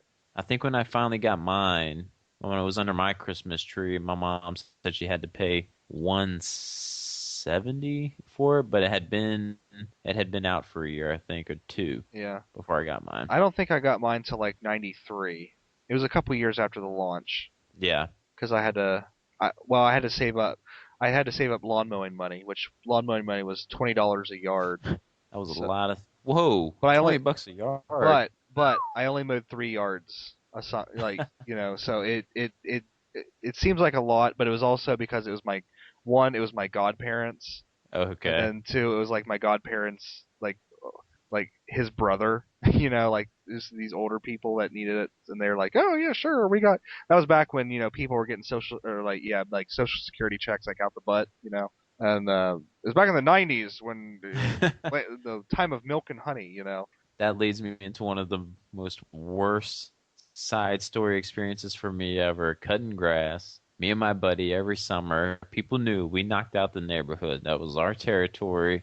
And we had some new people move into the neighborhood and we offered to cut their grass. And we normally had some pretty good pricing. It was a little suburbia neighborhood, so the yards weren't too super big. Knocked them out, and we'd get maybe 7 or 8 apiece if we're lucky on a good upper end house. People had some money. That's what they'd give us. And I remember going to this one house, Dustin, huge yard. That's the one they just moved in. We offered, hey, we cut your grass. And I don't know how you did it, but we wouldn't give them a price when we started. We'd say, hey, whatever you feel like giving us. How would you do your pricing? my dad worked it out with them. Well, we'd go up to them and say, whatever you feel like getting us after we were done, not before we started. I mean, we're talking about a huge yard here. We're just 14, 15 years old. And between the two of us, it took us an hour and a half to do this yard, push mowers. And that's a pretty big yard for two people. And I remember going up to the door, whatever you feel like paying us, ma'am. And we only got $5 a piece, and I was done. I was done cutting grass for the summer. I was so ticked off that this lady only gave me $5. That probably Jeez, won't even cover the my gas. labor for the gas and the mowers. I mean, just infuriated. But what do? You'll be like, we need a little bit more than that. I mean, you're just younger, just getting into high school, late middle school. That's when you go back and egg So, her house. Take that. uh, I was so ticked, man. $5. I felt like Ralphie when Yeah, it was just a crummy commercial. I just a was like, crummy what the commercial. heck? Yeah, I actually really loved mowing yards. I don't know why. I still do. I love cutting my grass, Yeah, man. maybe because it was better than the other stuff I would do, like bale hay and that kind of stuff. Going up on the farm. Yep, that's how it is. Video games are my Well, friends because no one else lived around me. well, sorry I got off topic there, but that's That's just fun. bad memory there with that yard Yeah, that you brought up. Way to go. do what I can. So 16-bit. I think you have a lot of people agree with you on that one too. I mean, even when it went into like PlayStation, I really love actually a new, well, sort of a recent pickup, but I've just really fell in love with the system hard. The Sega Saturn. So even like the 32-bit, it's kind of like the 16 and 32-bit era because like a lot of the RPGs and stuff on the 32-bit system still had that 16-bit quality to them. But I never told you my sad story with the Sega Saturn, did I? I believe not. It's kind of painful to talk about and speak of, and I haven't shared it with many people because it's very depressing, and no one will probably believe me when I tell you. But if you'd like to hear this depressing story, I'd be more than welcome to tell it to everyone right now. Sure, let's hear some depression. Well, back when like I said, during that Xbox era and PS2, I was really getting into collecting and wanting systems, and my uncle had a Sega Saturn with 8 games. And I asked him, I was like, listen, you're not playing this thing. It's sitting in your closet. You mind selling it to me? He said, sure, you can take it. Got it for free. The Sega Saturn with 6 games. A lot of common games, but it had Panzer Dragoon, the first one, Mhm. and it did have Panzer Dragoon Saga. And I no longer have any of that stuff. What'd you do? Oh man, I traded that stuff in a long time ago Oh because man. after I got it from them and I'm sitting there playing through I'm used to seeing these PS2 GameCube graphics, and I was young and stupid, and I plugged in this Saturn and everything looked kind of ugly. I was like, this clunky boxy Daytona USA car I'm driving looks horrible, and I traded it all in like within 3 weeks. I took it to a pawn store, well, the hobby shop over here for some PS2 games. Oh man. The worst thing, and a lot of people when I mention it, I don't mention it to many because it had Saga in it, and Well, now the entire world's gonna know. Good job. it's yes, our millions of viewers who hear this will now Yes. know that story. But Hey, it's something I look back on now, like just it's the biggest regret I probably have in gaming wise as far as collecting, and which who wouldn't be when you give up a game like that? But I didn't know stuff like yeah, you that don't back know then. I that was just stuff. getting started. Well, it's like me when I threw away. We were moving to a new house, and I threw away my Earthbound box. You know that box is like worth over $100 alone. You know, Oh yeah. I keep so hoping one day I'm gonna walk in a Goodwill and see that box with like the board games because they don't know what they got and be like, okay, I'm gonna take this for a quarter. you know what though, Goodwill, you can't do that really anymore. Goodwill is getting savvy. They're getting sneaky. Actually, I just had a pretty good Goodwill pickup the other Is it? day. I'll slip in there once in a while. Got Pokemon Stadium for 50 cents and something else. Not out of this world rare games, but hey, 50 cents. Yeah. I mean, I'll give it a whirl. Stuff still slips through the cracks once in a while, but what's our time sitting at, Dustin? Before I want to know if I want to ask you another question or not, or if we should move on. We're at 1 hour, 1.5 hours. 1.5. See, we're doing some good conversation tonight for our Yeah. viewers. They're getting some treats, or our listeners, to be more specific. Hey, we're Viewers. only doing this once a month, so if we go 4 hours, they can Oh, split it throughout the month. can't go 4 hours. I gotta wake up at 4 in the morning. Oh yeah, you gotta go to bed, man. Yeah, So how that's about I I'm good. wanted to ask one more question, but man, I don't know if we should go into what we're looking forward to this year, or just go what we've been playing recently and wrap this one up, or what do you want to do, dude? I think those two questions would be good. What we're playing recently, and what we're looking forward to.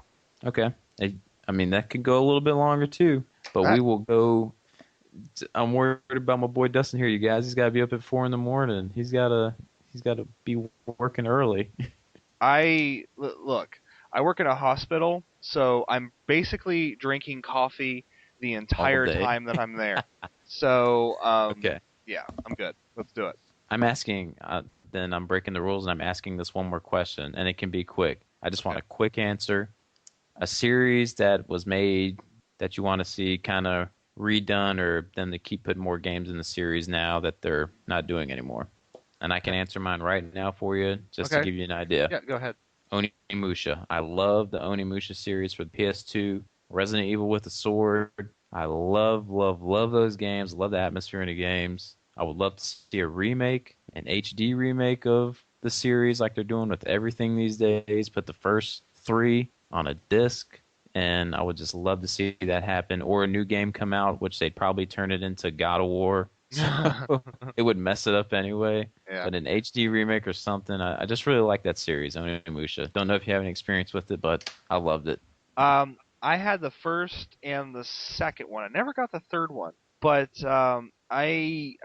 every time I go into a game store that has like PS2 games, I see them there, and I want to pick them back up because I loved the first Onimusha. Like I thought it was just fantastic. It was fantastic. Uh, Best one. That's the yeah. best one. And then the second one wasn't as good for me, and then the third one had Gene Reno in it, and I was like, all right, things are What getting is this? what is this, Leon the Professional?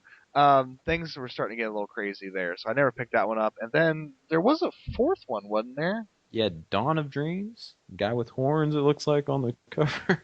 Yeah, was that Xbox 360? It is PS2 as well. PS2? Okay. Yeah.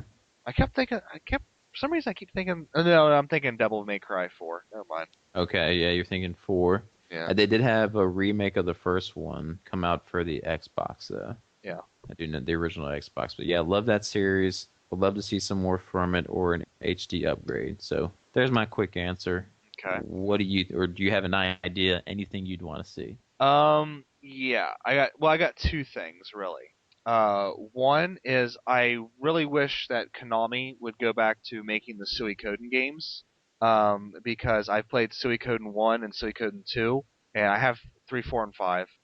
But you know, I want to play through them really bad, but I know that like once I play through them, and other than like you know TierKreis and Tactics, that's it for Suikoden, and it's kind of sad because it is a great RPG series. I know, like Suikoden 2, they really need to re-release that on PSN so people can experience it because it really is a fantastic game. And I know the price keeps a lot of people away from it, but Yeah. I'm super excited to continue into the series. But at the same time, I really wish that Konami would make it more. But it's just the fact that RPGs are Not selling like they used to, you know. well, you know, that's the funny thing about it is like maybe it's just that every like a lot of people on YouTube are RPG. Maybe there's just something you know people that do YouTube really like RPGs. You know what I mean? Yeah. But it seems like there's a lot of people out there that are interested in RPGs, and here lately it seems like we're getting a bunch of RPGs like Xenoblade Last Story, Exilia is going to be coming out. I And can't. I'd love to see some sale figures, like especially I'm so curious to know how Xenoblade did. I'm hoping it did really well. I'm I hoping Last Story does well, but yeah I don't know. yeah. And then the other series that I want to see come back is traditional Mega Man games. You know, we had Mega Man 9 and Mega Man 10 on you know the Wii Virtual Console, but Yeah, actually, Xbox Live as well. Yeah, yeah, oh yeah, I forgot they went out. They were on there too. But I really want to see. What I really want to see is like a remade Mega Man X with the Super Nintendo graphics. Because really. once it got into like the PlayStation era, the series got a little funky. Um, I didn't get to play any of the was that 14 and 15, 16 on PS1? I can't remember the exact numbers, but I never got to play any of those. But they looked like beautiful games. oh wait, hold on, what? Oh no, you're talking about 4, 5, and 6, Mega Man X 4, 5, and 6. Yeah. Yeah. The graphics, no, the graphics are really beautiful. It's kind of like you know, like when Mega Man 7 came out on the Super Nintendo, and like the sprites were bigger, and Mega Man moved kind of slower, and it was kind of like, Okay. yeah, it's kind of like that. But like, I really feel like the Super Nintendo, especially the first Mega Man X, like it really just nailed it. Like that is a perfect example on how to take an old concept like Mega Man and make it fresh for a new system. Yeah. And I would love to see like a new Mega Man X game, even if it's just a downloadable thing, or if it's like an actual cart on the 3DS. I think that'd be fantastic. Well, with how they're treating the Mega Man series, Uh, I don't know what's gonna happen. it's that's another thing that I could literally talk hours on about these. Yeah. Like Capcom, just I don't know what they're doing. Activision. Oh my! I mean, where do you even start with Activision? Yeah. Are they still around, or did they just bankrupt again? I don't even know. I think what is it, Vividi or however they say that. Vivendi, Yeah, yeah. Vivendi is just trying to sell them off, I and think they did just sell all their stuff. I can't remember. I don't really keep up too much with it. well, I thought Activision was going to try to buy the stock out themselves, but they couldn't do it. But it's so crazy that like this is supposed to be one of those big companies that like puts out all these games, and you'd think they'd be really successful with like the Call of Duties and all that stuff. But it's like they're creating their own problem by releasing these yearly games. You know, Yep. I don't know. Now you said so Suikoden and Mega Man, those So, two you're yep. thinking? Yeah, because I'm just looking here and I don't really see Grandia. Oh, There's one that hits you. oh! They need to start making Grandia games again. Ah, how did I forget that? That's Uh, another series I just had because that's another intimidating RPG that anytime I hear the word alchemy, it just wants to turn me away from playing an RPG because I'm just not into alchemy type stuff in my RPGs. Grandia doesn't have alchemy. Oh, I thought I heard someone say like maybe weapon materializing or something in it. Um, maybe I can't You really. have to invent things. I don't know, collect materials to make No, things. no, not in Grandia. I don't know. Dark Grandia's. Cloud. Maybe I'm thinking of Dark Cloud. You're thinking Dark Cloud, but There we go. you Yes, Dark Cloud. have you ever played any of the Grandias? I haven't played it. I remember a friend letting me borrow the one for the version 4 Sega Dreamcast. Uh huh. Was that 2? Those two. Yeah, That is. but I never put it in. Uh, I was just in those days. I was like, is this one of those games where you just hit the button and it does what you want it to do? And they're like, yeah. It's like, yeah, sure, I'll take it, but I never played it. you need to. You have a Dreamcast, right? Oh, I'm definitely that's on the buy list, man. Oh, It's okay. it's on the must play and must buy list. Oh my god! Like Grandia 2 was so amazing. I hear it's one of those long. Is it one of those longer ones though? And Yeah, it might have been like it might have clocked out at like 45 or something like that. oh, that ain't bad. That ain't bad then. That's not bad. Yeah. Well, we'll go ahead and move on to games we're looking forward to for the rest of the year. I think we figure we're about halfway through, so we'd let you guys get a heads up on the games we're kind of just really looking forward to into the rest of the year here, since we are about halfway through. And I kind of made a list here, Dustin, of a couple notable games, but I mean, I can go through them, but I can pretty much have three, just the three must buys of the year. What would be your three? My But if you want me three. to, yeah. Do you have three that you're even looking forward to? I have well, yeah, I have three that I'm looking for. Actually, I have more that I'm looking Okay. forward to. But So we can go to what we're looking forward to, but if you okay, could only pick three of them, you're gonna have to make your final picks, okay? okay, All right. Well, I got my little list here. I guess I can start with some of them. And for the 3DS, Code of Princess, yes, which everyone I can say right off the bat, that's one of my three. That is gonna be one of my three must buys in the new Nintendo Power magazine, man. I read the article, and the thing that got me excited the most about it is I can play online with a buddy, and I hope my buddy Dustin will play Code of Princess with me. And anyone else out there, man, just message us your friend code or message me your friend code. I love playing co-op with people. Just let me know because we can tackle this game because it is online co-op. I'm really looking forward to it. What do you think? I as soon as I saw pictures of Code of Princess, I immediately went and pre-ordered it, and then I started seeing what like Atlas was going to do with it. Yeah, I'm sold on this game. it's can't Yeah, wait. and I'm telling you guys, if you're thinking about picking it up, pick it up because it's gonna be one of those things like Radiant Historia where there's gonna be like a limited number of the with the soundtrack, and then they'll do a reprint without the soundtrack, Yeah, and you'll want the soundtrack in the art book. I think it comes with the art book too. art book. Yeah, I think from what I saw, the art book is on the CD. It's like a visual Oh, digital okay. art book. Well, So that's not as cool. a loss there, but still the soundtrack. It'll be worth it to me. Yeah, Just the game. I'm so looking forward to that game now. That's already yeah. it's one of my three. October, Sticking with that. not too far away. October And 9th. I know that's so soon. I can't wait. October is loaded, by the way, Yeah, with games. yeah. But Well, the other this 3DS ones I have here were Epic Mickey, yeah. Luigi's Mansion, and Paper Mario. We're I really looking forward to those three. I But forgot about Luigi's Mansion. Shit. what? Well, I've been making so many. I'm making so many damn pre-orders. Something's got to slip through the cracks. It's none of those are gonna make my top three cut though. Really? For yeah, it's surprising. I'm really just finishing off Luigi's Mansion, the first one. I was looking forward to playing the second one, but Yeah. if I only had to pick three of them, it's not gonna make it. Paper Neither Mar. will the Mickey game or Paper Mario's not either. Oh my. Can you think of any other 3DS ones maybe this year you have on your list or anything?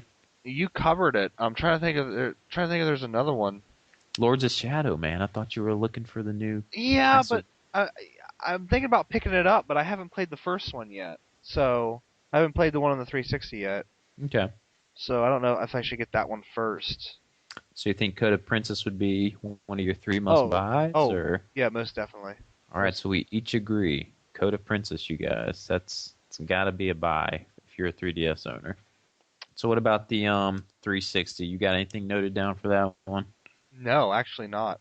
No 360 titles. Well, Not that I will go over a few for our viewers then. Okay. I wrote down Darksiders 2. Mm, I enjoyed the first one. Did you get to play through the first one, Dustin? I Yeah. have it, but I haven't played through it yet. It's it's a really good game, adventure. Like a lot of people compare it to Zelda, Yeah. just more action. It's a cool game. More Not going to blood be a day deaths. one purchase. It's not going to be a day one purchase for me. I'm probably going to wait for a price drop, but a lot of hype around that game. Steven, A game if you don't buy it on day one, THQ will die. I thought they were already dead, but True. ain't no saving them. They're probably going to disappear here soon. A game I thought you might not know about, but you might want to look into since you're a fan of the Sherlock Holmes BBC series. There's a game coming out called The Testament of Sherlock Holmes. I've heard about that. Yeah. You heard about it? I know no details on it except the name, and I just wanted to let you know. Maybe you need to go look up something on it since you like that BBC series, which I Wait. still need to watch. Oh, damn it, Steven. It's 30 more bucks, man, for the Blu-rays, and I really want to see it. I will watch it. Trust me. Is You know, it? someone does have my address. Maybe they can mail it out to me, but Oh, I see what you're doing. I see. anyways, some more 360 stuff. You have the Zone of the Enders HD remake coming out for When 360 and PS3. when is that coming out? I didn't write down the dates for these, but it is before the end of the year. I think that one's November. Okay. So you have that. That's not going to be a must-buy. That Dishonored, a that will Bioshock, that will be a must buy for me. Zone of the Enders. Zone of the Enders. Yeah. And BioShock Infinite's next year. Yeah, Dishonored is one I was saying. It's like Oh, Bioshock okay. with the same type of style. You can do a power on one hand, weapon kind of thing. So I'm kind of excited about that one because I really like the Bioshock series and was kind of interested just for the combat it has in it. But again, will not make the cut for the top three. Let's see what else we have here. One that will, no surprise, Resident Evil 6. I'm probably my most hyped game this year because I'm a fanboy of Resident Evil 6, so that's going to be a must-buy for me. You still haven't picked up Revelations, have you? No. You know, Disappointed. well, here's my thing. I have kind of like Resident Evil. I've kind of fallen out of love with it because It's straying away from what yeah, it was, but I just got to keep getting them because I just love Resident Evil so much. yeah. I see. I think my heart is more in Silent Hill than it is in Resident Evil. It's like Sega It's and just Nintendo. It's like Sega and Nintendo. You're wrong for Resident Evil. It's I want to get into Silent Hill so bad now. After I'm watching the Games Awards videos, Yeah, I definitely got to pick some up and give them a try. Probably start with number two yeah. That's the and best play one. from there. Best one.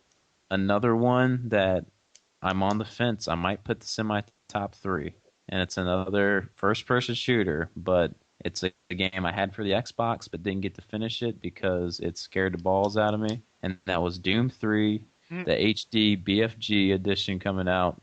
I'm buying that day one. It's probably gonna be one of the three I really want.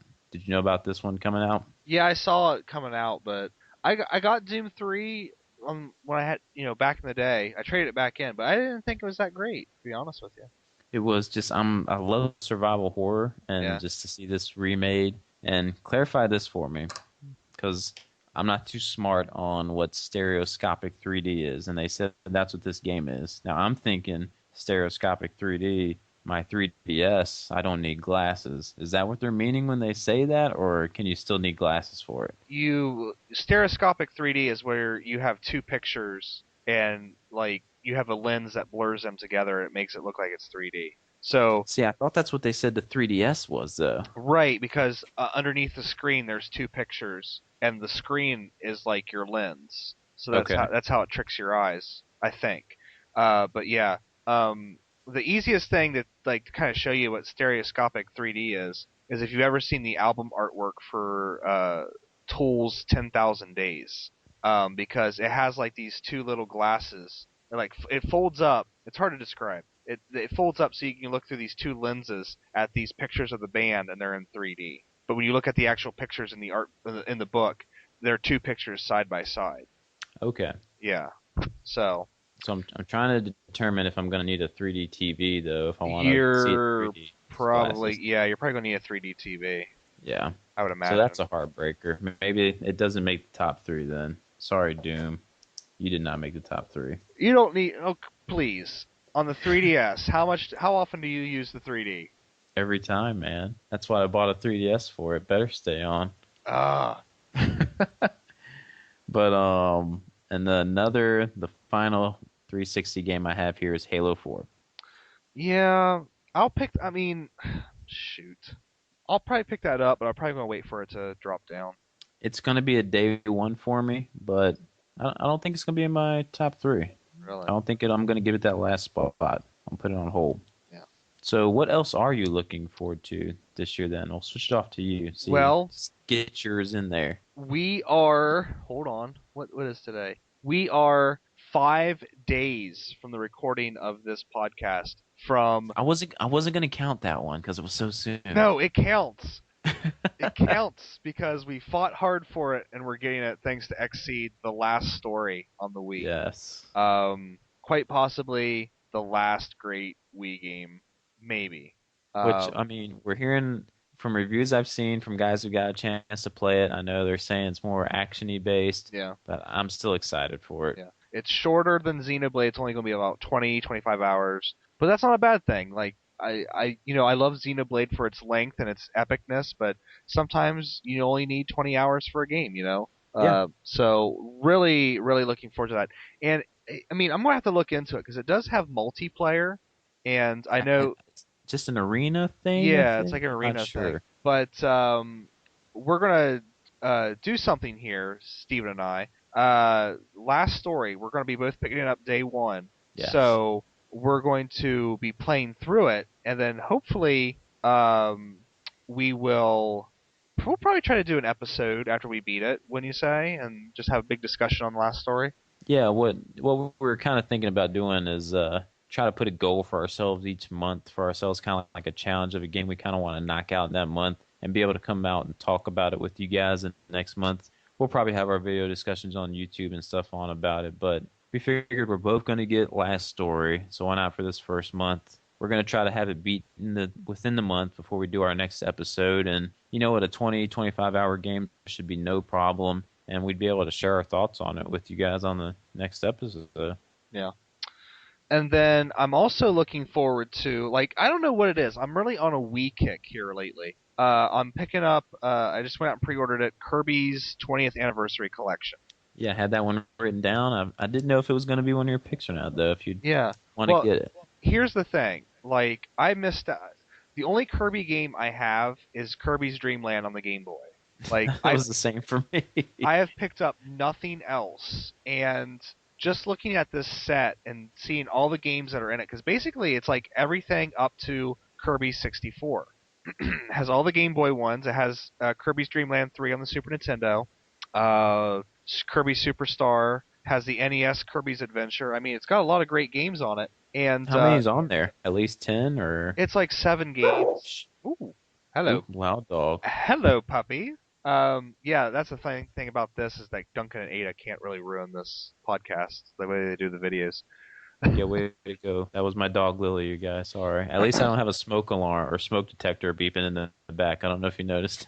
I haven't noticed it. Yeah. It has been removed. Oh, good job. Anyway, that's a different story. You can Yeah. continue. But yeah, I missed out on so many Kirby games. and it's weird how Kirby kind of has just a kind of a huge following, and I don't know. I figure it's the easiest way to get into these games, and some of those games are actually kind of expensive to buy. Like I think Kirby's Adventures, like on the NES, is really expensive. So Yeah, Kirby's. I have the like Dreamland Cat for the Game Boy. I got the Ambassador game. I forget which one they let us have for the Ambassador program on our 3DSs. But played through that one and can't go wrong. Nice platformers. I like the sucking in your enemies, sometimes taking their abilities. It's a good game. It's a fun game. I just remember being annoyed with the Game Boy. I would just annoy my sister by holding down the suck in button hmm because the noise can get a little bit annoying if you're just yeah, sitting there holding. yeah. But that's not a bad choice, Kirby. Yeah. And then we kind of covered everything else because I really think that this, like, the end of this year is really going to be like the year of the 3DS. Like, it just seems like all of this great stuff is coming out for the 3DS finally. Like, finally it's starting to hit a stride, you know? Well, there's one you hadn't mentioned. Well, two that I'm surprised you hadn't mentioned yet. I don't know Well, if maybe they slipped your mind or if you're not done yet. if one of them is Fire Emblem, it's not coming out till next year. Not that one. Oh shit. Unchained Blades. Oh yeah, it's on. Yeah, yeah. Well, you know why I forgot about it because it's downloaded. Yeah, Yeah. but Unchained Blade, you guys, first person view dungeon crawler RPG. Yeah, you can get it on PSN now, Yeah, but it's not coming out on the 3DS till later because they're going to put 3D in it. and Which, it will be 3D. Hopefully this fall. We're hearing that's what it's yeah. going to be, right? And then there are a couple more that I'm looking for. But as far as 3DS again, this is coming out for the 3DS and the Vita. Zero's Escape, the sequel to 999, like the pseudo sequel. Do you Yeah. play the 999 game? I have it, but I have not played it because I thought I bought it because I was like, oh, this is going to be worth money, and then they did reprints, and it's Or like, the reprint of it? yeah, it's like, damn it. That's another one that I have and haven't played yet. But the sequel to that is coming out. If anyone's looking forward to that one, I want to play through the first one first before I buy that one. And it's coming out on a 3DS and the Vita, so I'm kind of torn which one I want to get it for. Maybe the 3DS, just see how the 3D is in it. Are But they still going to not have sure. 3D in it? I Is don't know. is It it? said 3DS. Yeah, you're right. It might not have 3D in it. Yeah. And if so, I'll probably get it for the Vita then, because whew, I'm loving that Vita. When we get to games we've been playing. Yeah. But some last more just to mention, if The Last of Us comes out, I'm I don't. really intrigued by The Last of Us and what's that's doing, but I'm just seeing I don't think it's going to come out this year. 31st. Yeah. Another game I'm pretty excited for. You already have it, Dustin, but it's coming out in a collection, that Journey collection with Oh, Flow, Journey, and all that. That's coming out. I'm buying that collection, even though I already have Journey on the because I don't have Flow, I don't have Flower, and it's got like a bunch of bonus stuff on it, and like Journey was just such an experience for me I that want to experience that so bad. you haven't played it yet? Haven't because I heard it was. I wanted to download it, but then when I caught word of this Oh, coming I out, gotcha. I'm just waiting for this Yeah, now. like it's just it's so amazing what that game does with just so little. You know, it's the beauty of simplicity, is what it is. Yes. So I'm looking forward to that one. And for the Vita, just two more Persona 4 Golden for anyone who has a Vita coming out. I'm not a big SMT fan. I'm trying to get into it.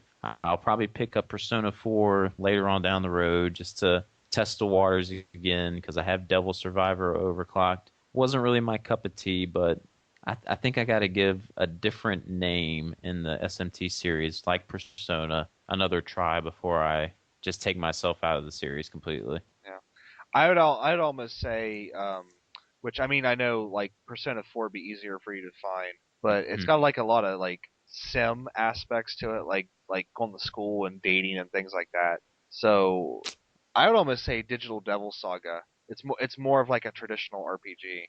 Yeah, I did watch a review again on that the other day. I'm still tempted to give it a try. Still Yeah. tempted to give that one a whirl. Just as long as you know that the battle system is difficult, then you'll be okay. Like I'm ready for the challenge.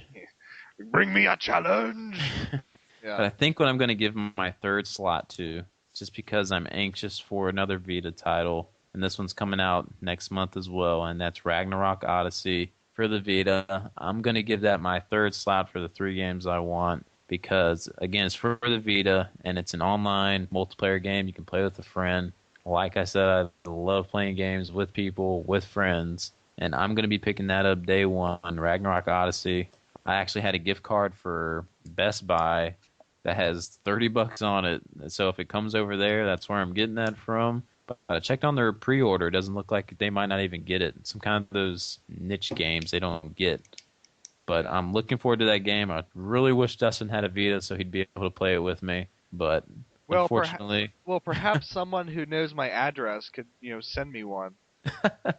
I don't know if my grandmother is getting another free one, so I'm sorry. I will buy a Vita when Ys Celceta comes out. Oh, they showed a new trailer for that. That looked beautiful. I know. It's gonna be amazing. I cannot wait for that one. But That's yeah, the I think those will be my three. Just a little quick recap: Code of Princess, Resident Evil 6, and Ragnarok Odyssey. you're not What was your three again, Dustin? My three must-haves for the remainder of the year: Last Story, Code of Princess, and probably Unchained Blades, just because it sounds so interesting. Oh yeah, really want to get it on try. I think it's gonna be a $30 download. It's like full on game, Yeah. $30 to download. And So most importantly, it's by Xseed. Xseed, Give 'em your yes. money. Give 'em your money Support so we these can get guys. yeah. Give 'em your money so we can get second chapter.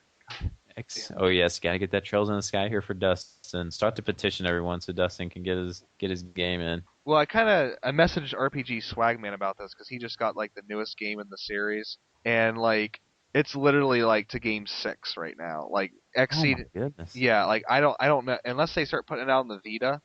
I don't know how they're gonna release these games. Like I hope they just release them on Steam instead of canceling them. That'd be awesome. I'd be like, all right, I'm fine with that. Which, speaking of releasing over here, I'd love to see Final Fantasy Type Zero come over here. So please, Square Enix, make that happen as well. Yeah. Download, I don't care. I just really want to play that game. It's funny though, because when I was making this list, I had a hard time kind of figuring out what I wanted because the stuff I really want is not coming out till next year, like Ni no Kuni and Bioshock Infinite and Yeah, Fire Emblem Awakening. Like it's just like, it's not coming out till 2013. I kept every time Ni no Kuni got pushed back a little bit further. Yeah. Just it kept sinking a little bit lower. Like I just wanted to play that game so bad. Now, And did you pre-order the Wizard Edition? the Wizard Edition I did, and I'm hoping that they get a bunch of it, so they'll throw in the extra goodies, which I'm hoping is a soundtrack. Yeah, it really Seems like common sense. really needs one. Anyway, games we've been playing. Yes, games we've been playing before Dustin falls asleep on us. I'm awake. He's got to go to bed. You want to start yours off or what? Sure. Go for it. So, mainly what I've been playing is Secret of Mana 2, Reproduction Cart from GameReproductions.com. Really, really loving it, but I love the first Secret of Mana as well. But the first Secret of Mana actually does some things better than the second one does. Like the menu system is not as good in the second game. Magic's a lot easier to use in the first game, and in a weird way, it feels like the story is better in the first game. Which, if you know the reason, you know about Secret of Mana 2's, or see, I'm getting tired.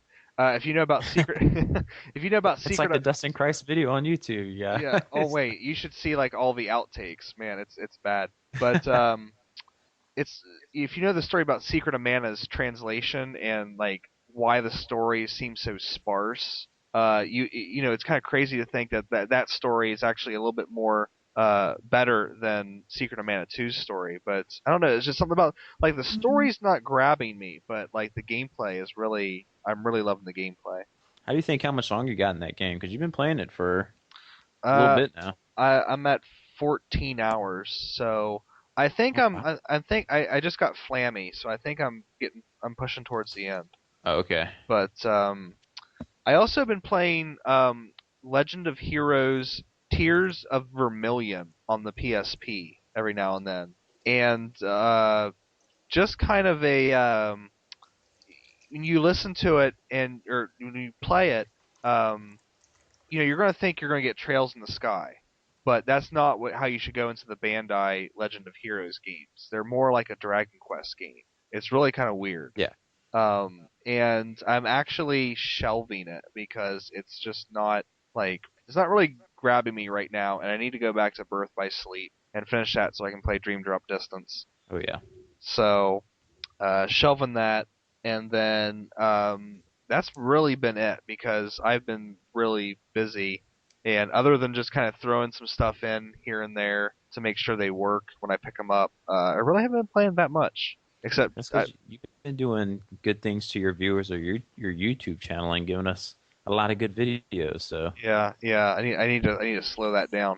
Well, I mean, I mean, and this might not be a great thing to have on the podcast because really the way I play games is I focus on one or two games and yeah, to completion because I know a lot of people like jump around, but if I jump around, then I'll never finish anything. that's not bad. I only have a lot here this time because I haven't done a discussion in a video in a while. So I'm going to just since that Final Fantasy one, so I'm going to mention some other stuff I kind of beat before. That's I'm not going to have this many games ever again on a list. So I got like 6 of them here. But I beat Uncharted for the Vita about a week or two ago. A game that I mean, this Vita, Dustin, it's so gorgeous, especially this Uncharted game on there. It is just it's amazing what that thing can pump out. It's not Yeah. right there on par with PS3 versions of Uncharted, but it looks beautiful. The the shooting is still kind of clunky in the games, but I'm kind of looking at it from the perspective now. Like Drake, he's like an archaeological Indiana Jones treasure hunter. He's not a military army guy. Maybe he's not supposed to shoot a gun so good. He's So not that supposed to so shoot a gun, but he does it all the time. yeah, so I'm taking it in that point of view. But it was a great game, broken into 34 missions, which sounds a little 34 chapters that is. Sounds a little daunting to begin with, but the chapters are really quick. Yeah. It's I don't really like the pacing as much as the PlayStation versions. It feels a more like just you platform, gunfight. I heard it Um, wasn't as good as the Naughty Dog ones. but yeah, still a solid game though. I'd get it for the Vita because there's not too much out right now, Yeah. and it was a great game. So I knocked that one out. I actually was able to. I purchased a PSN card, $20 network card, and one of my downloads I wanted to get for it was another Vita title, and that's called Tales from Space: Mutant Blobs Attack. You heard of this one, Dustin? It is No. very interesting. I looked into it because there's nothing much on the Vita, like I said, that I wanted to buy right now. And I was looking into some must-buy games, and this one was recommended by a couple people. And pretty much it's a platforming game, beautiful cartoon style graphics. Don't really know I can compare it to as far as the graphics, but the story's pretty simple. You're a mutant blob that's locked up in a laboratory and one day you break free and you're it's pretty much you're striking revenge on everything. You're trying to suck up everything in your way.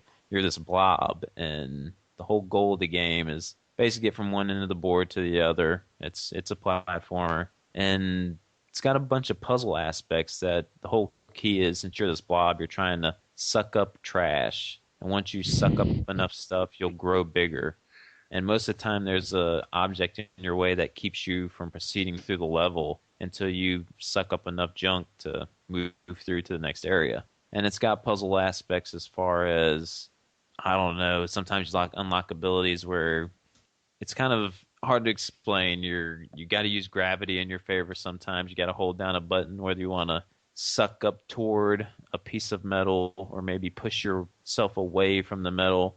Really kind of in-depth puzzle stuff to it once you Yep. get further into the game.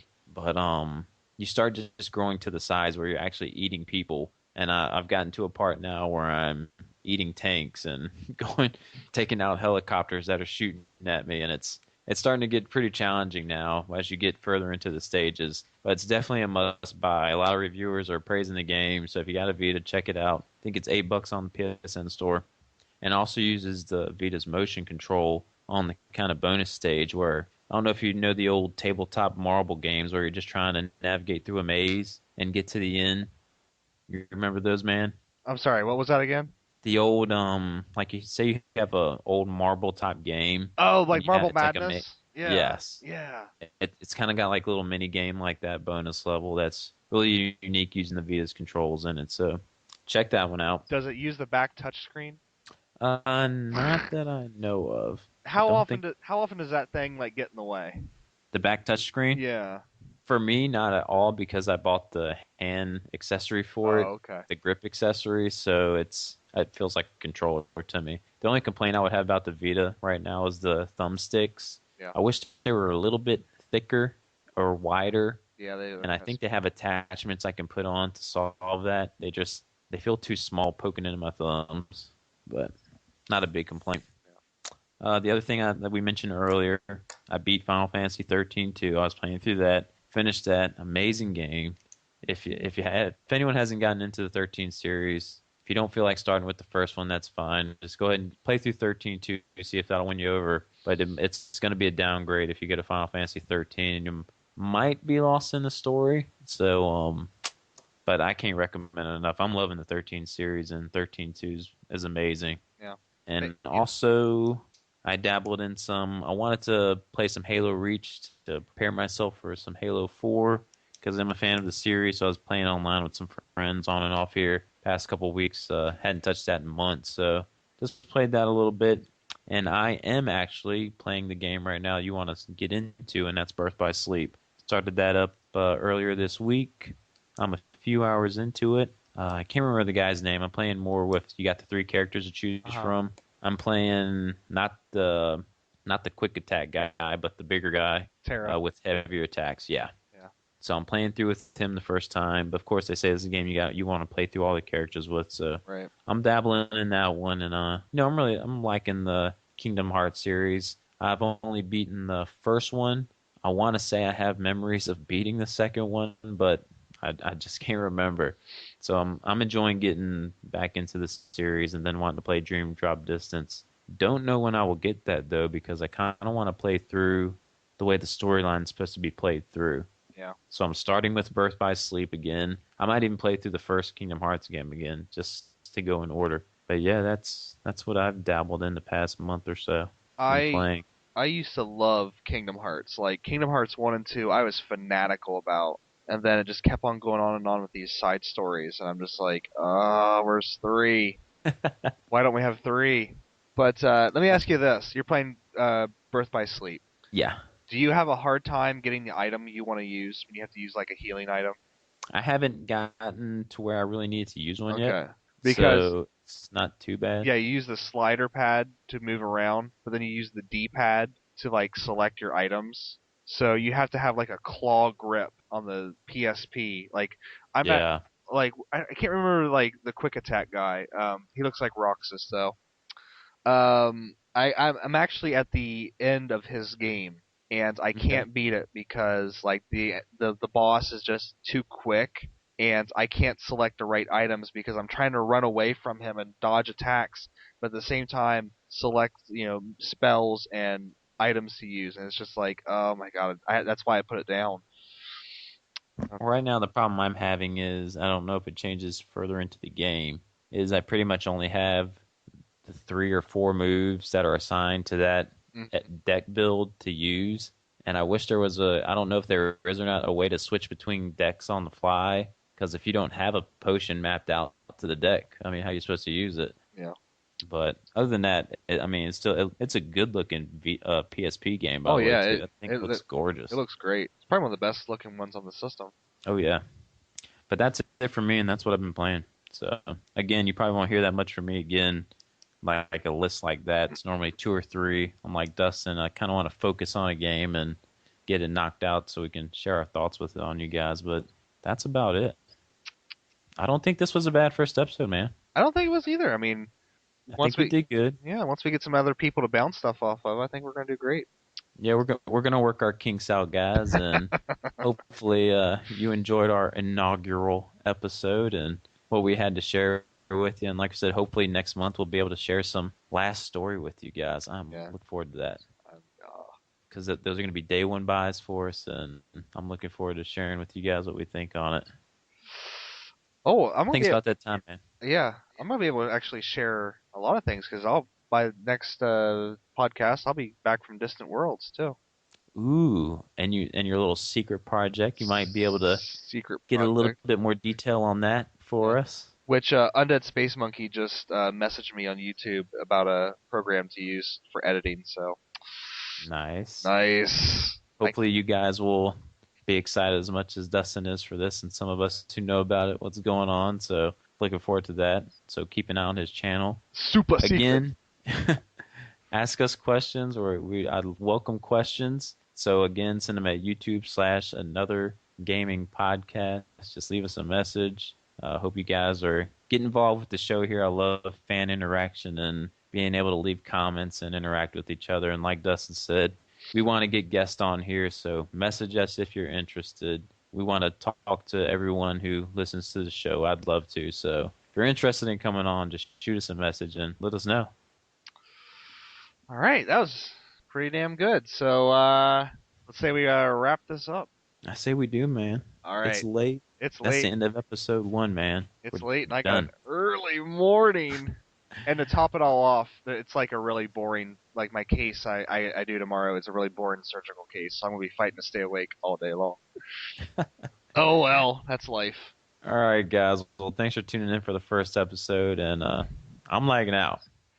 I guess I'm supposed to say I something thought there. you were gonna say a cool word Oh, there too. I don't have a cool ending like you. We, Like this is how the endings go. I always just kind of fizzle out like this. So yeah. well, this is gonna stay in our first episode. We didn't talk about an ending. We didn't go over that. Oh, poor So planning. we talked about our intro, but we never talked about an Oh, ending. that's oh well. Bye bye So I'm just gonna say guys. that that's the end of the first episode. Bye bye. Bye bye.